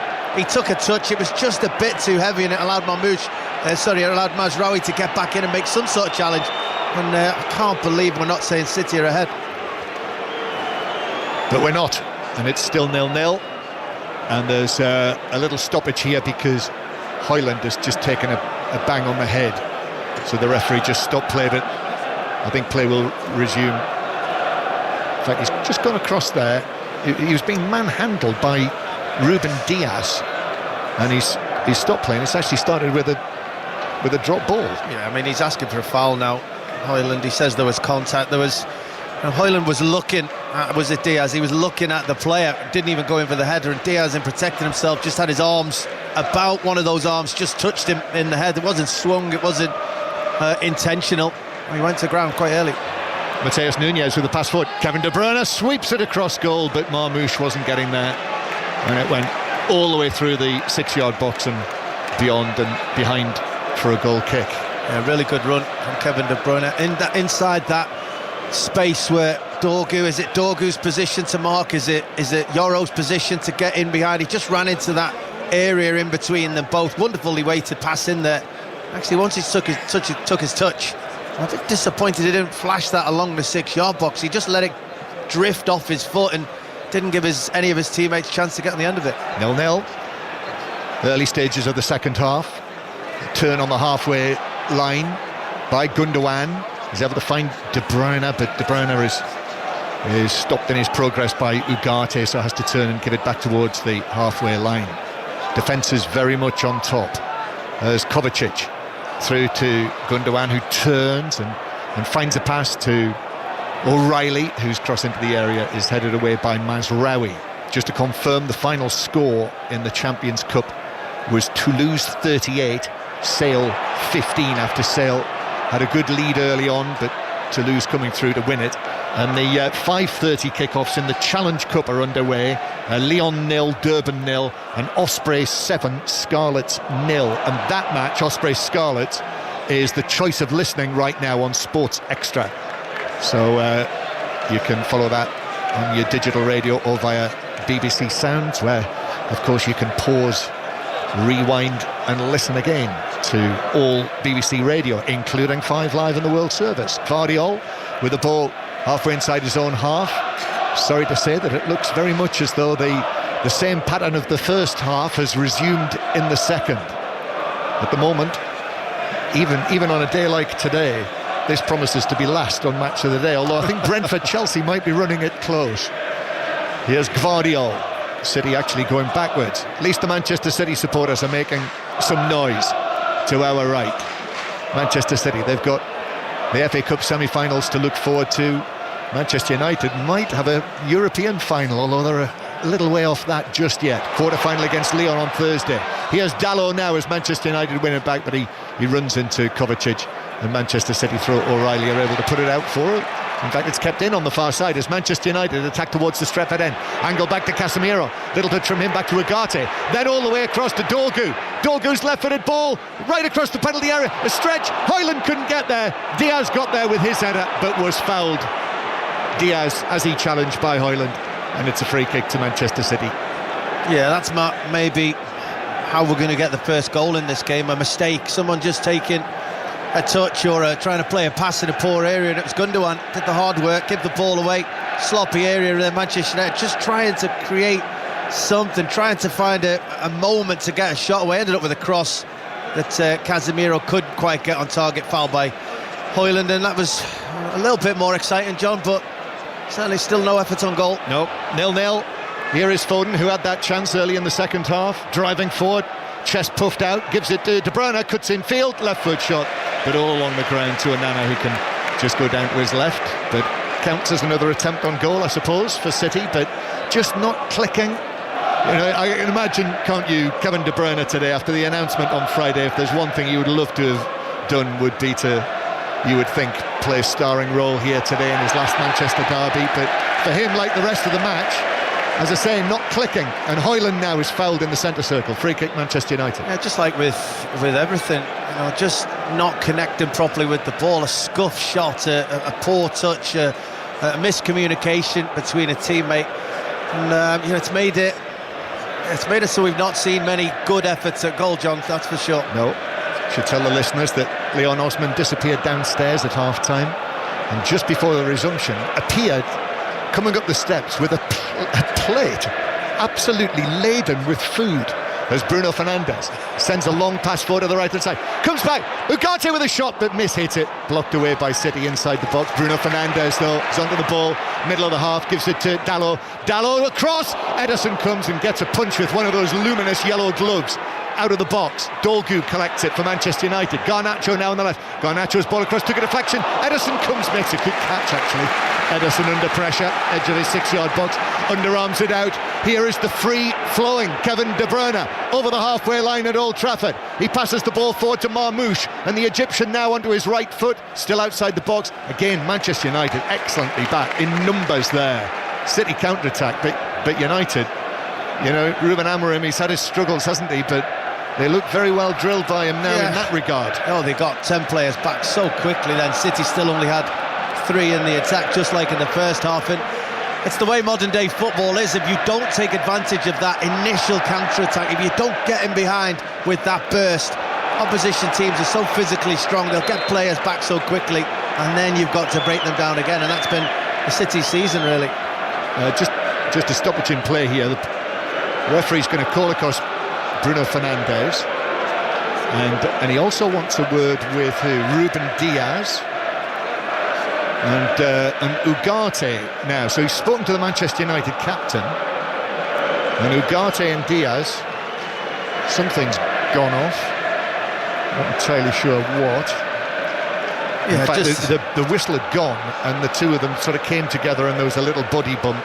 Yeah, there was an after the whistle had blown, foul from Ruben Diaz, and then as they both stood up together to see whether that should or should not have happened. As you say, there was a chest bump between them, and much ado about nothing, really. Yeah. 10 minutes played in the second half. Lines are open for 606. Robbie Savage and Chris Sutton waiting for your calls, as we heard on 5 Live at half-time. 08085 909 693.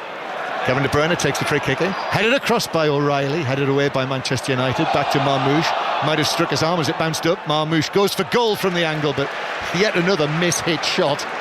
There must be something in the air, and Onana was able to drop on it. The big opportunity was from the free kick. It was a nice ball in from Kevin De Bruyne. It was actually Nico O'Reilly who got into a great position and headed it back into the danger area, which is 6 to 8 yards out centre of the goal. And there was only Manchester United bodies in there. It was Dalot, I think, ended up clearing it, but no real desire from a City player to be in the middle of the goal to tap one in. Very odd throw from Nana to Lenny Yoro there inside the penalty area, sort of bounced it towards him, and eventually it finds its way back to Onana. If anyone has a head of hair that is excellent for a cushioned header, it's Nico O'Reilly, isn't it?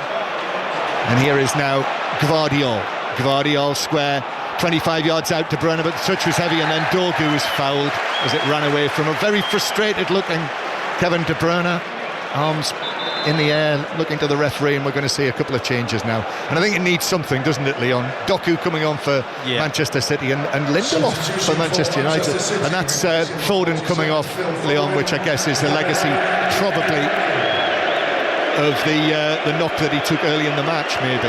Yeah, I mean, twofold. He is limping a little bit. He is, as he's making his way across. But City also need width as well. They need something else to try and hurt Manchester United. We're also seeing a protest happening now, just down to our left, in front of the director's box, from a number of Manchester United supporters. And this is all directed at the directors. Now, I'm not sure, is Jim Ratcliffe in there? I'm not sure we've actually seen him today. But quite a number of Manchester United fans are standing up, and this is the area that's causing some controversy, because one of the reasons that the protest is happening today is that there is a section, the plan is for a section of Manchester United supporters in that area who've sat together for many, many years, and they're going to be moved on because there is so they say, a kind of tunnel club situation being brought in, which obviously financially is going to be worth it to the club. But here the supporters, and there was a banner there which said 74 years of loyal support for what? So they've made their point during the game, those Manchester United fans. And United coming forward, Bruno Fernandes with a cross to the back post, and an important header. Excellent defensive header actually from Matheus Nunes, because Dorgu was ghosting in, but Matheus Nunes headed it behind corner. Yeah, again, they're the areas where Manchester United can get a bit of joy. Those overloads at the back post, City nearly getting caught out there with having too many players having to defend that Manchester United front three inside the frame of the goal, and Bruno Fernandes seeing the run from Dorgu, just lifting it over the top, but from City's point of view, good defending from Nunes, just broke away from those United front three just to make sure he could defend it. Those protesting supporters have all sat down now. It's a corner to Manchester United, deep to the back post. That's headed up and away by Gvardiol. And while we were watching the protests, and many of those fans wearing the old Newton Heath colours, the yellow and green scarves around their necks, they've all sat down now, so they've made their point. While the change was being made, Leon, Harry Maguire replaced by Lindelof. So are we assuming that that's an issue for Maguire? I don't know. I don't think he looked necessarily like he was injured. I will say Ruben Amorim doesn't ever seem to mind changing his back three. It's not something that, we've always thought in this country you don't really change your back three or your back four unless it's necessary. Well, I think he does it quite on a regular basis. Yeah, quite correct. The green and gold of Newton Heath, of course. Manchester City, sky blue shirts, defending the Stretford end in the second half. Matheus Nunes cross-field pass, but Mazraoui got his head to that, and Manchester United have got it back. So Lindelof has slotted there, the experienced Swedish international, in the middle of the Manchester United back three, and Doku over on the left-hand side now, so there is the possibility for a bit of width. Yeah, but that still means that Kevin De Bruyne has gone through the middle. I thought maybe Marmoush would go right up top. No, he's now come over to the right where Phil Foden was, and Ronaldo was still part of that midfield three. Marmoush, who's scored in the last three matches, but really we saw that shot, that miss-hit shot. Other than that, Manchester United have defended well, although in saying that they just gave it away to De Bruyne, but a heavy touch from De Bruyne gives it back to Mazraoui, and Manchester United look to break forward. Dalot, it's not at full tilt this by any means. Garnacho now, he injects a bit of pace into it, but then as he comes infield he runs into Bernardo Silva, and it's actually Manchester City who come away with it. Still 0-0, and we are now into the last half hour. Commentaries coming up. 5 Live, the place to listen to. Arsenal, Real Madrid, live from London on Tuesday. PSG against Aston Villa, live from Paris on Wednesday.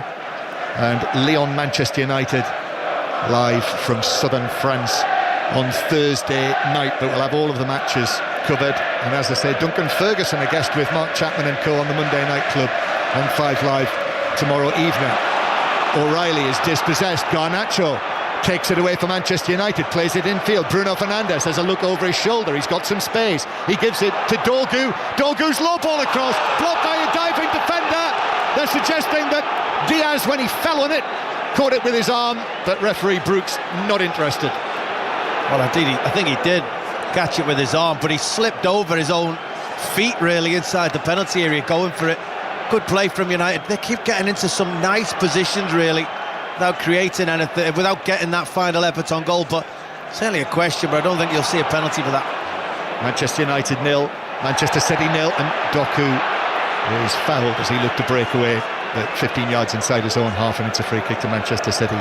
And in terms of that plate of cold collation that you've got there, I think in the northwest of England they call it a picky tea, don't they, on a Sunday afternoon. I was last in line, John, so by the time I got it, the whistle was blown, and I had to jump back up here very quickly. And well, you might have been last in line, but there was still plenty there. It's because I haven't had a chance to eat it yet. You'll be able to take it home with you. Here is Diaz, forward to Bernardo Silva. Leon could do with a lengthy spell of relentless action as Mateus Nunes goes back to the halfway line, and there's no immediate indicator of that. Manchester City mentioned the fact that they've lost 9 in the Premier League this season. Manchester United 13 defeats in the league so far this season, 7 of them coming here at Old Trafford. Defending well here though, but Lindelof in on committing a foul, and this is a dangerous position. This one, caught Marmouche. It was a foul, and it's a free kick. Yeah, an unnecessary one as well. City, just as they do, biding the time, looking for passes, and just that passing lane opened up into their striker's feet. Marmouche, and as it's coming in, he's just protected the ball, and Lindelof showed no respect for it, just kicked right through him, giving a free kick away inside the width of the D, probably 8 yards outside the penalty area.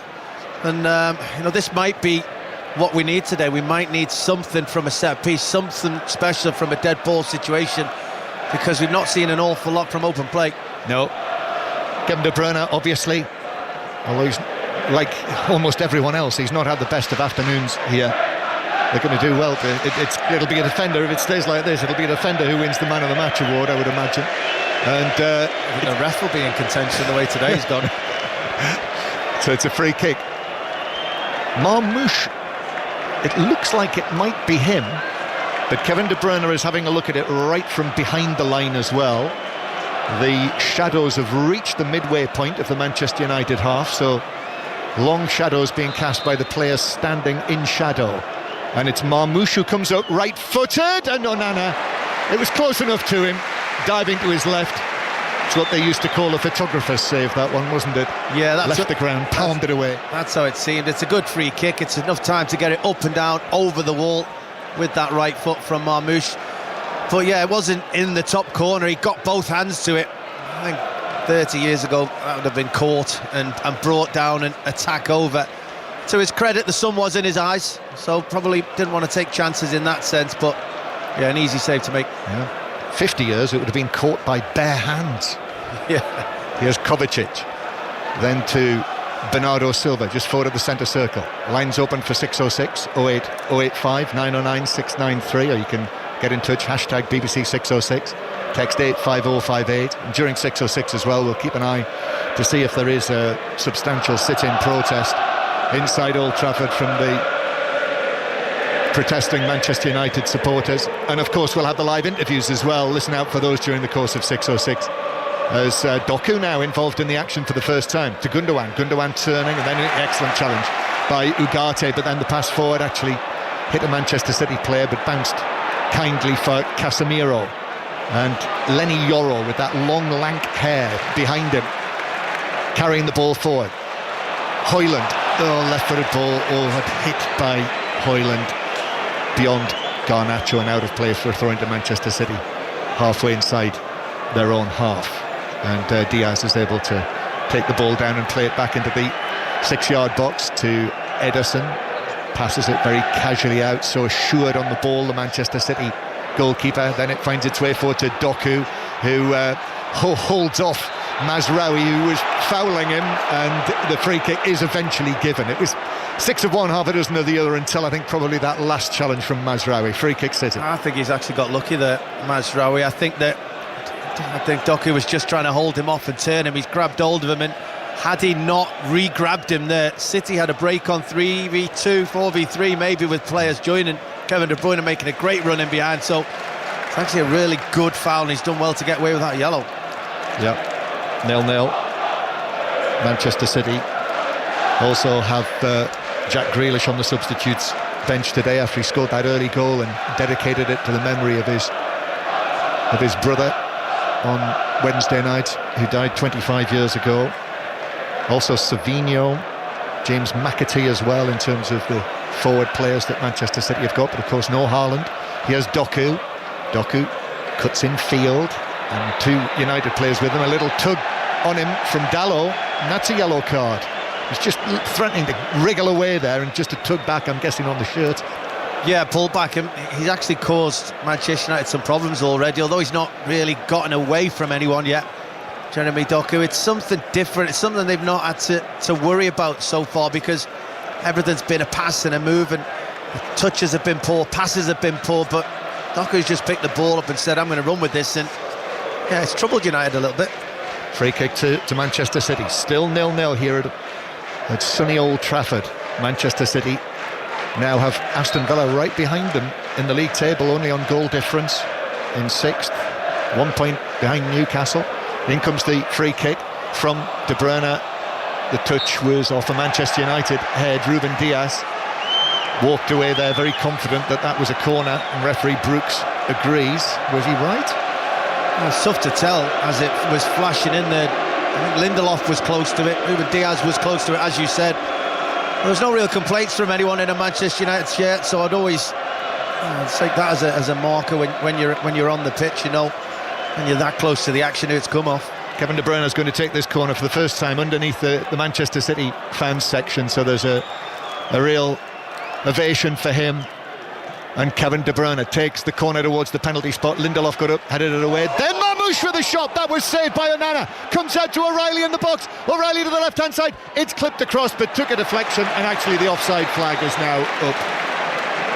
And it is a free kick to Manchester United inside their own box. But the effort from Marmoush. Wow. I mean, it was up because as Marmoush hit his shot, O'Reilly was offside when once Onana made the save and the ball ricocheted back his way. But had Marmoush's goal gone anywhere except straight at Onana, I mean, that's a goal. He hit it on the sidewind and volley. The ball's, he's reaching for it coming away. He couldn't have struck it any better. There was no variation on the ball. There was no slice that may have took it away from the goalkeeper and drifted it towards a top corner. He was all of 25 yards out there. It was a wonderful strike, and not very in keeping with the game so far, John, but hoping we have more of it. Well, I have mentioned the number of mis-hit shots. That wasn't one of them. That was beautifully, cleanly struck by Marmoush as Manchester United win a free kick. And I think the home supporters are suggesting that might be worth a yellow card for O'Reilly, actually. And I think they've probably got a point as well, because he would have been away, Dalot, down the right. Yeah, that's the thing. The moment the referee gives out his first yellow card, I think everybody starts to compare tackles and ask the same situation. I didn't think it was a... You cursed him, Leon. You cursed the referee when you said he was in contention. Yeah, well, I'm going to the assistants now. Free kick. Bruno Fernandes out on the right for Manchester United. Doesn't beat the first defender, who was Gundogan. Comes back to the Manchester United captain. Bruno Fernandes slips the ball down the line. Casemiro on the right wing. His cross into the near post. Ugarte with a shot. Oh, was it deflected wide, or did it go cleanly wide? I think cleanly wide. It's a goal kick. He hit that well, Ugarte. Yeah, and it was a similar technique. Sidewind and volley ball, just reaching for it slightly. Probably a little bit closer to goal than the one from Marmoush moments ago. And he just can't get his foot around it. He's actually just a yard outside, maybe 2 yards outside the width of the frame, and he never gets the ball back inside it to maybe make Ederson be even worried. Ederson never seemed troubled about it. Never made a dive, never got over there, or never within the goal frame to trouble him. No, it's worth making a note of that, certainly. And that's the last thing he's done, Ugarte, before he was withdrawn, substituted, Ugarte and Højlund. He very nearly put the "oo" in Ugarte with that. So Mount and Xerxes have come on. Mason Mount still feeling his way back from the latest injury that he had, which, if you remember, was actually in the match at Manchester City in December. And he's come on now as a substitute in the last couple of matches. I remember we were very frustrated for him, weren't we? as he'd worked his way back into the team, was doing okay in the game, and you could see the way his teammates were upset about his injury that day, that he's a big part of this squad. Yep, this is only his 15th appearance of the season. Manchester United 0, Manchester City 0. So Ruben Amorim has made 3 changes so far. Pep Guardiola just the one change, although there's another one coming up. It's Jack Grealish who's coming on, and he's being ushered forward, and they're walking up that quite steep slope there is on the side of the pitch at Old Trafford. You and I walked up it a little earlier today, didn't we? Here's Garnacho. Garnacho takes it on down the left. He's got Bruno Fernandes to his left. Manchester City men pouring back with them. Still Garnacho receives it back, goes for the byline as the challenge comes in on him from Mateus Nunes, and it's a good one. It gets a low 5 from Diaz, and the cross ends up in the gloves of Ederson, who was able to lean forward and pick it up. Yeah, because he never gave up. He was done in the earlier part of the attack, was Mateus Nunes, but he turned, he ran back, he sprinted, he made sure he was there if he was needed from his teammates, and as Garnacho just thought he'd skipped away, he came from nowhere. Mateus Nunes on the blind side of Garnacho just to put that challenge in, and the attack went nowhere. 5 Live and the World Service from the BBC. Manchester City with the ball just in front of their penalty area. It's going to be a double change actually. Rico Lewis is going to come on as well. At the moment Pep Guardiola is just leaning into Jack Grealish, a hand on his shoulder with 1 or 2 instructions as Manchester City come forward. Mateus Nunes takes his eye off the ball, and it rolls out of play after De Bruyne passed it back to him. An unforced error, and City are going to take off Nico O'Reilly and Ilkay Gundogan. So on comes Rico Lewis. The now 20-year-old Rico Lewis is also receiving some final instructions, and Jack Grealish, as I say, having scored his first Premier League goal since the December of 2023 against Leicester on Wednesday night. Jack Grealish comes on. Be interesting to see where he plays him here then, won't it? Yeah, I actually thought that might mean that he goes on one side of the field, Doku on the other, Marmoush through the middle, but he's actually gone quite deep at the moment, so be one for us to keep an eye on. Yeah, he has. Rico Lewis that's a straight swap with O'Reilly, so that is 20-year-old for 20-year-old at left back. 0-0 the score. That effort from Ugarte, really the first thing that Manchester United have done that's worthy of writing down on my pad in the second half. It's been Manchester City who've had the chances, such as they've been in the second half, and Manchester United with a pass forward towards Mateus Nunes, who takes it down on his thighs, being hassled by Garnacho, forced to take it back into his own penalty area, the Portuguese international, then out towards the corner flag, plays it away up the line. It's now been shielded there by Marmoush, and Bernardo Silva's helping out. It's very, very congested there. Diaz tries to play it off Xerxes. It comes off, hits him, so he then has to recover and put it out of play for a throw into Manchester United, and that's created a bit of reaction around Old Trafford from the home supporters. And then instantly the throwing comes to nothing. They lose possession, and Bernardo Silva is leaned into by Mason Mount. He gets a yellow card for that. Free kick to Manchester City. You can feel the desperation from the crowd to just get excited by something. A little bit of pressure, a little bit of commitment from 4 or 5 players to force that throw in, and then you back it up in that way by just giving it away, which has been in keeping with the game. Giving it away, really poor position, and then suddenly Mason Mount's getting a yellow card on the halfway line for stopping a counter-attack. It's Leon Osman, former Everton and England midfielder, with us. Leon's old manager, David Moyes, still here, just to our left, about 15 yards away. They do play, Manchester City do play Everton in their match after next at Goodison Park, one of the final matches. How many of them are you going to, Leon? I'm hoping to attend all 3. All 3, yes, yeah. I thought you might. I'm going on a couple of the days when it's closed as well, though, John. Oh, yeah. Just to shed a tear or two. Here's Doku. Are you going to sit behind that pillar again? Even when there's no one there. Doku slips it through, and that's an easy one for Onana to pick up. In the Challenge Cup Rugby Union, Lyon 20, Durban 7 now, and Ospreys 12, Scarlets 7. That's the Sports Extra commentary match. Earlier wins for Toulouse and Bordeaux. And Warrington winners in the Challenge Cup quarter-final earlier, if you haven't heard that. And if you missed the Grand Prix in the early hours, commentary was on 5 Live. The Checkered Flag podcast on BBC Sounds will have all of the analysis and reaction to that. It was won by Max Verstappen. Manchester United, here's Casemiro playing it forward towards Dorgu, and now Garnacho on the left-hand side. Garnacho back to Dorgu, left-footed cross, and the left-footed shot as well. Well saved by Ederson. Xerxes with the effort, struck it well enough. Ederson moving to his left, palmed it away. Manchester United attack again. Dallow's cross is blocked behind by Lewis, and it's a corner to Manchester United. Oh, brilliant. Really good bit of play that from Manchester United. Sharp, incisive, quality finish on the end of it, and it took an outstanding save, actually, because Xerxes will have thought he'd scored. In fact, his teammates will have thought he'd scored as that goes towards the goal. Garnacho and Dorgu with the overlap and run. Fired it in, and on the twist and turn, on the half volley, he's fired one goalwards. Xerxes, as I said, double-handed save. Here's the corner for Manchester United. Diaz is there, heads it away. Volley back in by Masraoui. He's got that all wrong. Snatched at it. He was in mid-air, right foot, and he hit it horribly wide. It went out of play closer to the corner flag than the goal.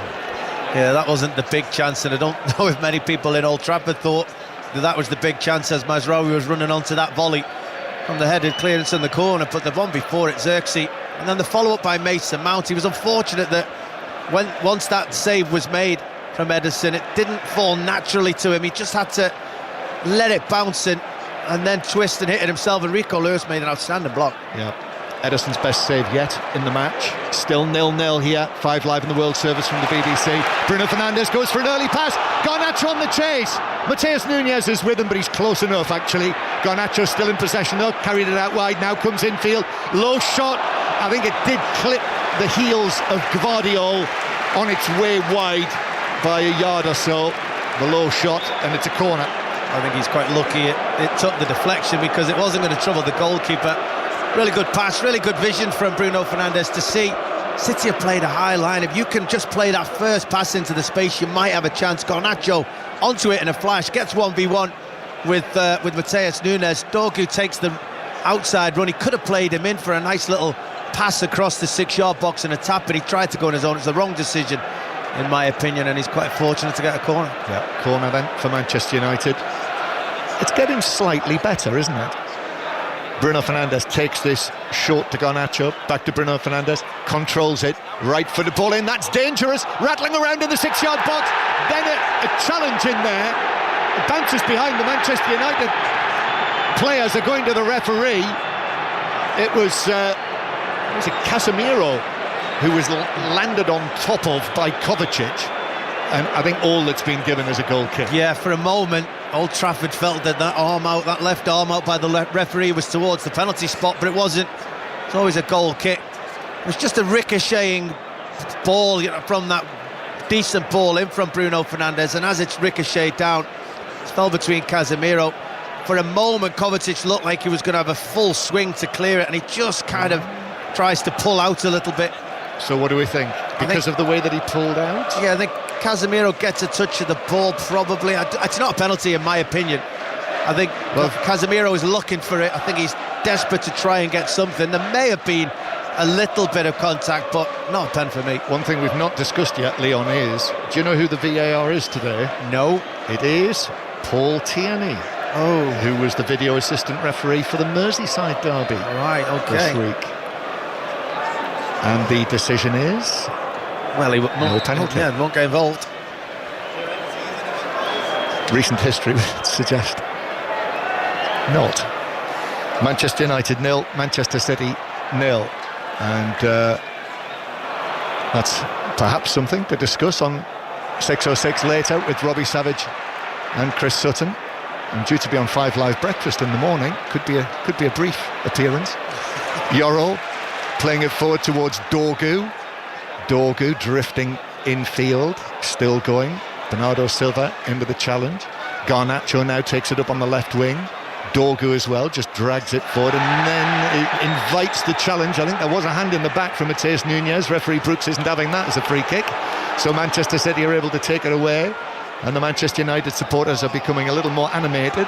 Kovacic's long pass downfield, Mazraoui chasing it, he's been chased by Doku, and the Moroccan international was able to find the pass back to Onana, who's actually struggling with the sun, I notice, which is just setting over the roof of the Stretford end.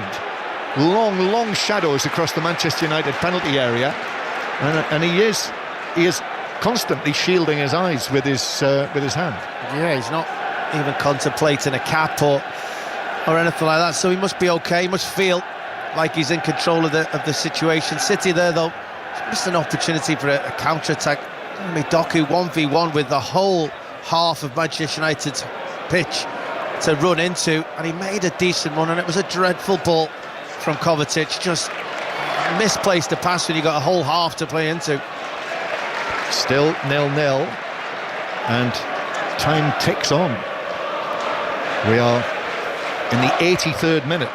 There's not been a draw in the Premier League Manchester derby for since 2020, although they did draw in the Community Shield at the start of the season, as you might remember. Here's Matheus Nunes playing it forward to Bernardo Silva, but Bruno Fernandes is in with a challenge, and it's out of play for a throw into Manchester City in their own right back area. Let's hope for more thrills and spills in the Champions League. 5 Live, the place to listen to the commentaries live from inside the grounds, Tuesday and Wednesday, then Europa League on Thursday with Manchester United. PSG against Aston Villa. Very much looking forward to making another trip back to the Parc des Princes. PSG confirmed as French champions last night. Yoro has pulled back Marmoush there. That is a yellow card for the young Manchester United defender. That's one that you can't argue with, pulling back Marmoush as he was breaking into the United half. No, and in the 83rd minute, that's one that you take. I mean, it just as the ball just bounced before him, came up, hit him in the hip, and he couldn't react quickly enough, and Marmoush just nicked it off and was about to skip him behind him, probably 15 yards, 20 yards outside the penalty area, on the wide area. Can't let him get away, and brought him down. 0-0, taking the free kick short, Manchester City.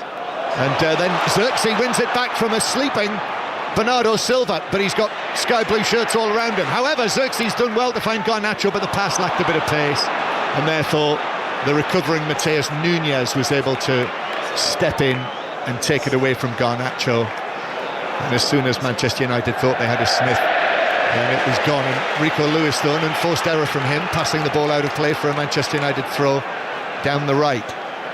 Might well be that one goal now would be enough to win this. 0-0. Ruben Amorim standing down there. He's overseen 2 wins against Manchester City already this season. This is his first Manchester derby at Old Trafford. He was a winner, if you remember, in the Champions League with Sporting. Here's Dorgu now on the left with his cross, headed away by Gvardiol. Casemiro got up, headed it back. Manchester United back in possession. The hunched Swede Lindelof runs his fingers through his hair as he passes the ball to Mazraoui, and then Lindelof, the substitute, gets it again, plays it to his left to Mazraoui, and now Dorgu wanders down the left, no great pace, passes it infield to the bearded Bruno Fernandes. Now Mazraoui's pass to the edge of the area. Grealish is able to take up possession after there's been a foul in there on Rico Lewis, and a free kick to Manchester City. And we're into the last 5 minutes, Leon Osman. Yeah, where, you're saying one goal might be enough to win it. Doesn't look like either team's going to get it, and I don't know if either team's really showing enough desire to go and get it at this moment either. I think I'm more worried about what they may give up. There's, the full-backs and the wing-backs are being a little bit more safe. They're playing from behind the ball a little bit now, because, as you say, one moment now will win this game. Manchester City in possession, and it is Jack Grealish. And Grealish turns and sets off on a run, and then he's tackled from behind by Casemiro, but he whipped the ball away, the experienced Brazilian, and then he's in for another good tackle, actually, on Rico Lewis, and the long pass. Ederson comes, but Garnacho chasing. But Bernardo Silva was the Manchester City player who was back there with Garnacho to snuff out the danger. Yeah, I mean, when that ball was just played in behind, you didn't expect it to be a one-on-one situation between Bernardo Silva and Garnacho, but that's what Manchester City are prepared to sort of lead. That's where Bernardo Silva's kind of playing at the moment. Thought that might have been a foul by Mazraoui on Grealish, but the referee decided not. Casemiro plays the ball back to Lindelof. Short pass to Bruno Fernandes and then back to Mazraoui, who just chips it wide of Doku. Dalot forward for Mason Mount on the run. Early cross, Xerxes with a touch, right foot shot, but blocked by Diaz, who went with him and made sure he was in the line of the shot and blocked it out for a throw down the right. And suddenly Old Trafford is as loud as it's been all afternoon. Yeah, good play. Two substitutes involved in that. Mason Mount showing good energy, making a good run into a whole big space down that Manchester City left-sided area. Found Xerxes. I felt Diaz was in control of that. I didn't think he did enough to move the ball to get a shot at Ederson. City defended it well. Dalot's winding himself up for a long throw. Everyone's retreated into the penalty area. Actually takes it short and nearly let go of it, actually. Nearly lost it. Takes the throw short to Mazraoui. Then Bruno Fernandes swirls one in, and that needed a good defensive header from Gvardiol, which it got. And there's a high five between the two Manchester City central defenders, Diaz and Gvardiol, and you can see there Diaz really commanding his penalty area there. Well, it was actually Gvardiol, because Diaz he was marking Casemiro, and Casemiro just got the right side of him to get on the end of that, and he was desperately trying to swing a leg at it, Diaz, but thankfully for him, his centre-half partner just stretched out his neck muscles and just managed to edge that over the top of his crossbar. Yeah, Gvardiol with the header, but Diaz directing operations. Here's the corner in to the near post, which is headed away. Then the shot from Dogu, but he sliced it well wide from the edge of the area with a crowd of players in front of him. Here's the attendance. 73,738 for what is the 196th Manchester derby in all competitions, and I think Diaz and Gvardiol, a match like this, his reaction, Diaz there, you can tell that City are saying, well, one thing we can get out of this is a well-won clean sheet. Yeah, I'd always say that, you go into the dressing room at half-time and sometimes it might not click for you going forward, sometimes it might be a bit of a difficult afternoon, poor touches, the opposition have worked out tactically. So they're the moments when it's vital that you keep your concentration levels really high defensively. Do not make a mistake. Don't turn this potential frustrating point into a really disappointing defeat. And actually, on that subject, probably worth pointing out that, amazingly, Manchester United haven't kept a clean sheet here since December the 1st. So in their last 12 home matches, Manchester United have conceded goals, which I think speaks volumes. That was the 4-0 win against Everton. Just about to say, I bet that was against Everton. It was. And if you remember, Everton should have scored in that match as well. As it remains 0-0, closing stages, lines are open. Robbie Savage and Chris Sutton waiting to speak to you. 085 909 693 on 5 Live. And we've got a stoppage because Dogu has ended up in a heap. And the referee stopped play so he can receive treatment. He's waving on the physio. Yeah, I can get to me dinner then now, John. Finally. No, he's down. I mean, there just seemed to be a coming together. There didn't seem to be an awful lot in it. I think it was actually Dogu who tried to make the challenge on Matheus Nunes, and as he's blocked it, Nunes' momentum has just took his body into the outstretched leg of Dogu, that right leg that he'd planted in the ground. So all of Matheus Nunes' body weight went into that right leg, and it's no surprise it's hurt him, but hopefully he'll be able to get up and carry on. Yeah, we're into 4 minutes of added time. So 0-0 in the Manchester derby. Liverpool beaten earlier for only the second time in the Premier League under Arne Slot, so they still need maximum 11 points, but now from 7 matches to be confirmed as the champions. Southampton's relegation's been confirmed after they lost at Tottenham. So April the 6th, the earliest a team has been relegated in a 20-team English top flight. Brentford 0, Chelsea 0. Big win, surprise win for bottom of the table St Johnstone against the leaders Celtic, 1-0. Hearts 0, Dundee United 1. All of that up for discussion with Robbie and Chris on 5 Live. Door goes off the field. Manchester City playing against 10 men temporarily. Passed behind Grealish. Xerxes was quickly onto that.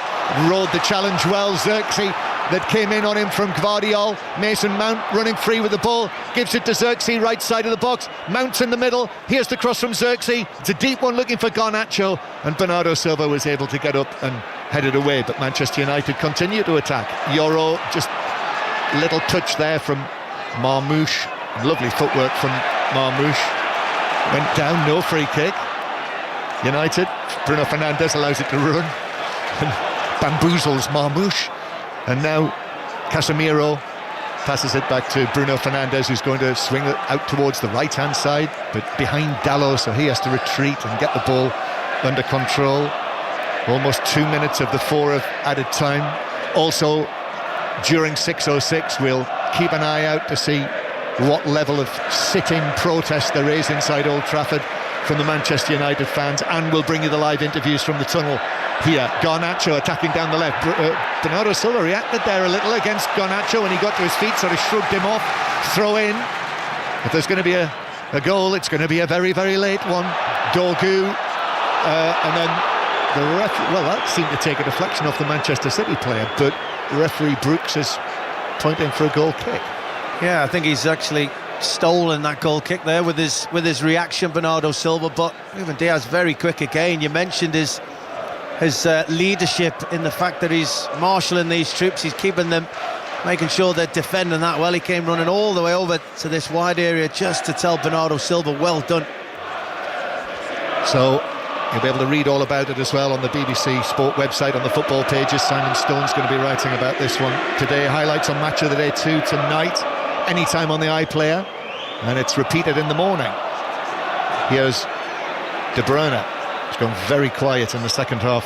Kevin De Bruyne, it should be said. Bernardo Silva carries the ball out towards the right-hand side, but Dorgu does well, dispossesses him. Bernardo Silva goes down. Bernardo Silva, the two Portuguese internationals together, Bruno Fernandes, and in the end, the ball runs out of play down that slope I was talking about. Got to be careful there, Bruno Fernandes. He keeps his feet, gets the ball to throw in.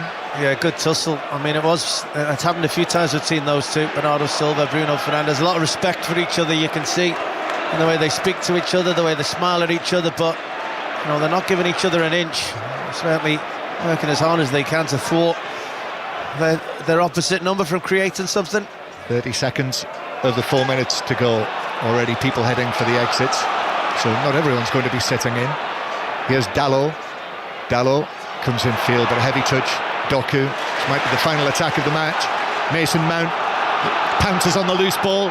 Here's Dorgu. Dorgu dinks it in, and it's headed down and away carefully by Dias. Marmoush, though, couldn't get the ball under control, and so Manchester United have it back. Casemiro passes it behind Mazraoui. I make it the 4 minutes are up. Dalot now to the right-hand side. Garnacho is there. Back to Dalot. This will be the last cross of the match. In it comes, away from Gvardiol. Mount, though, it comes back to him on the edge of the area. Bruno Fernandes, and then Yoro, and that's it.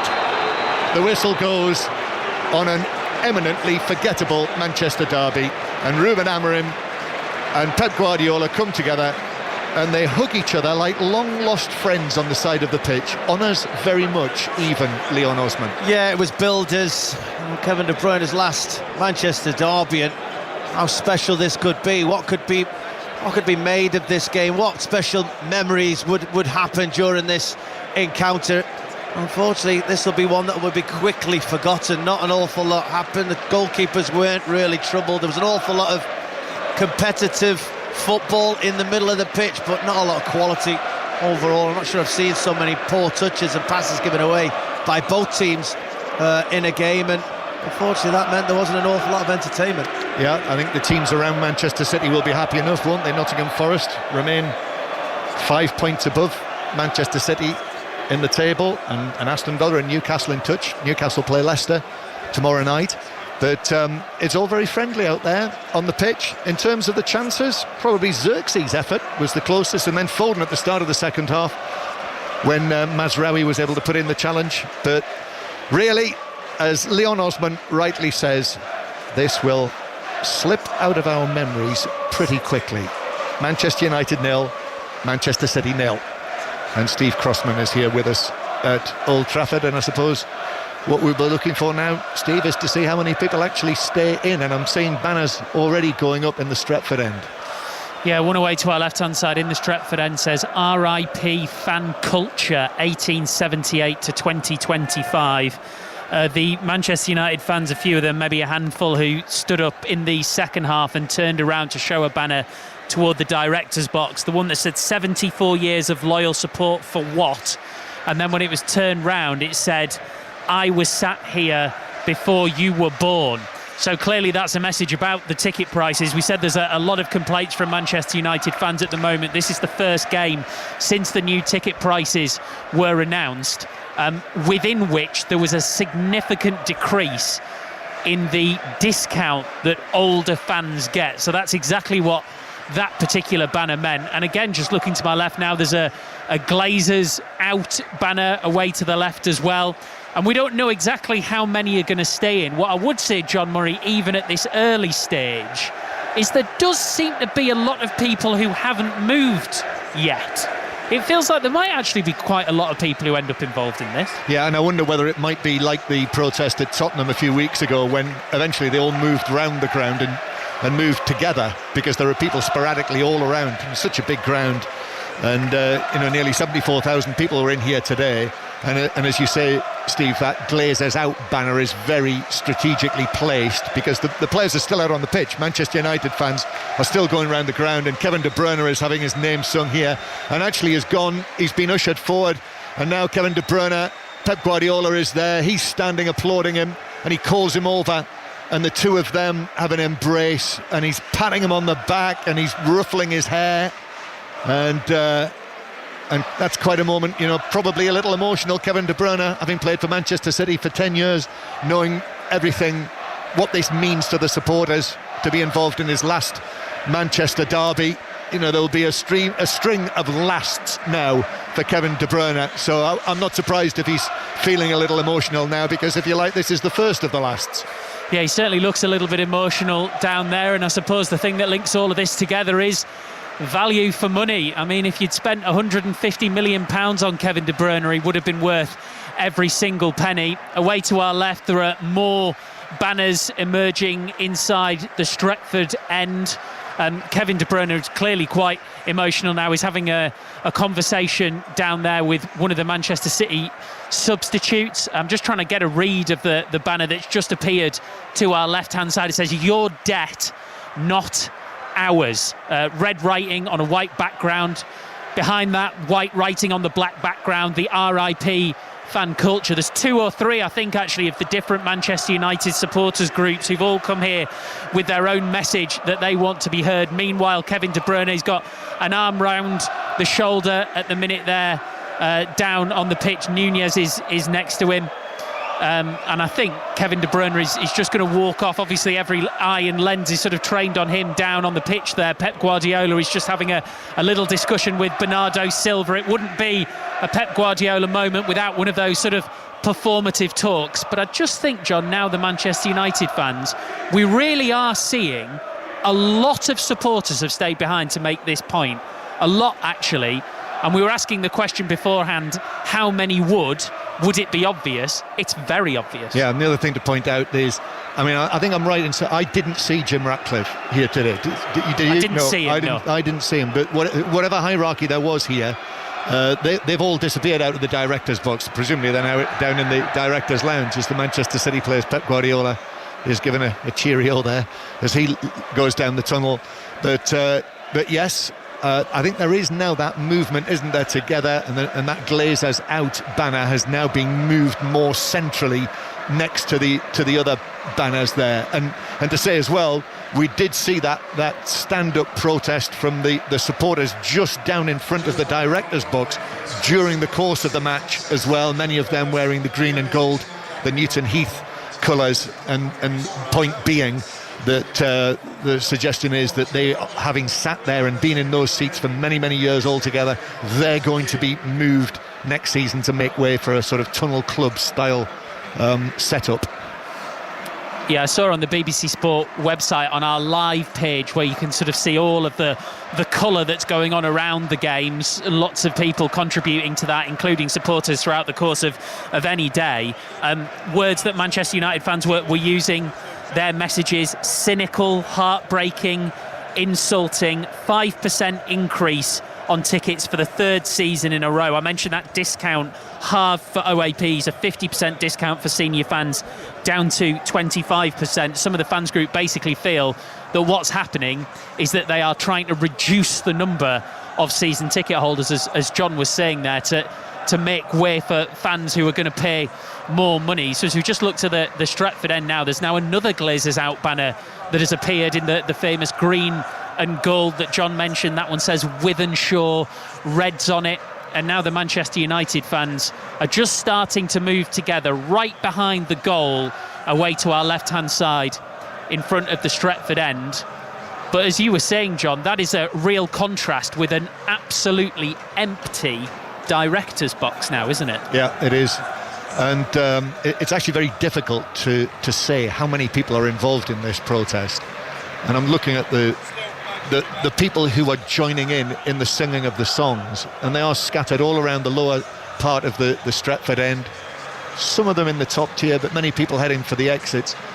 I mean, I would say it's hundreds rather than thousands. Yeah, I would agree. Maybe 300-400. Looking at it right now, and as you say, it's quite difficult to say exactly, because there are those who are chanting and there are those who are standing there. But you have to say this is a really significant protest because of all of the fans that have come, and also they're really showing a message. Another banner has just gone up as well. I can see it says history, dignity, integrity.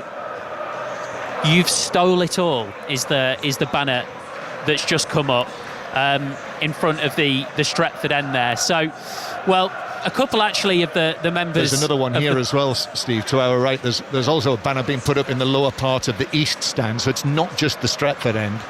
And that one, it's a big white bed sheet, and it says protect fan culture, my seat, your debt.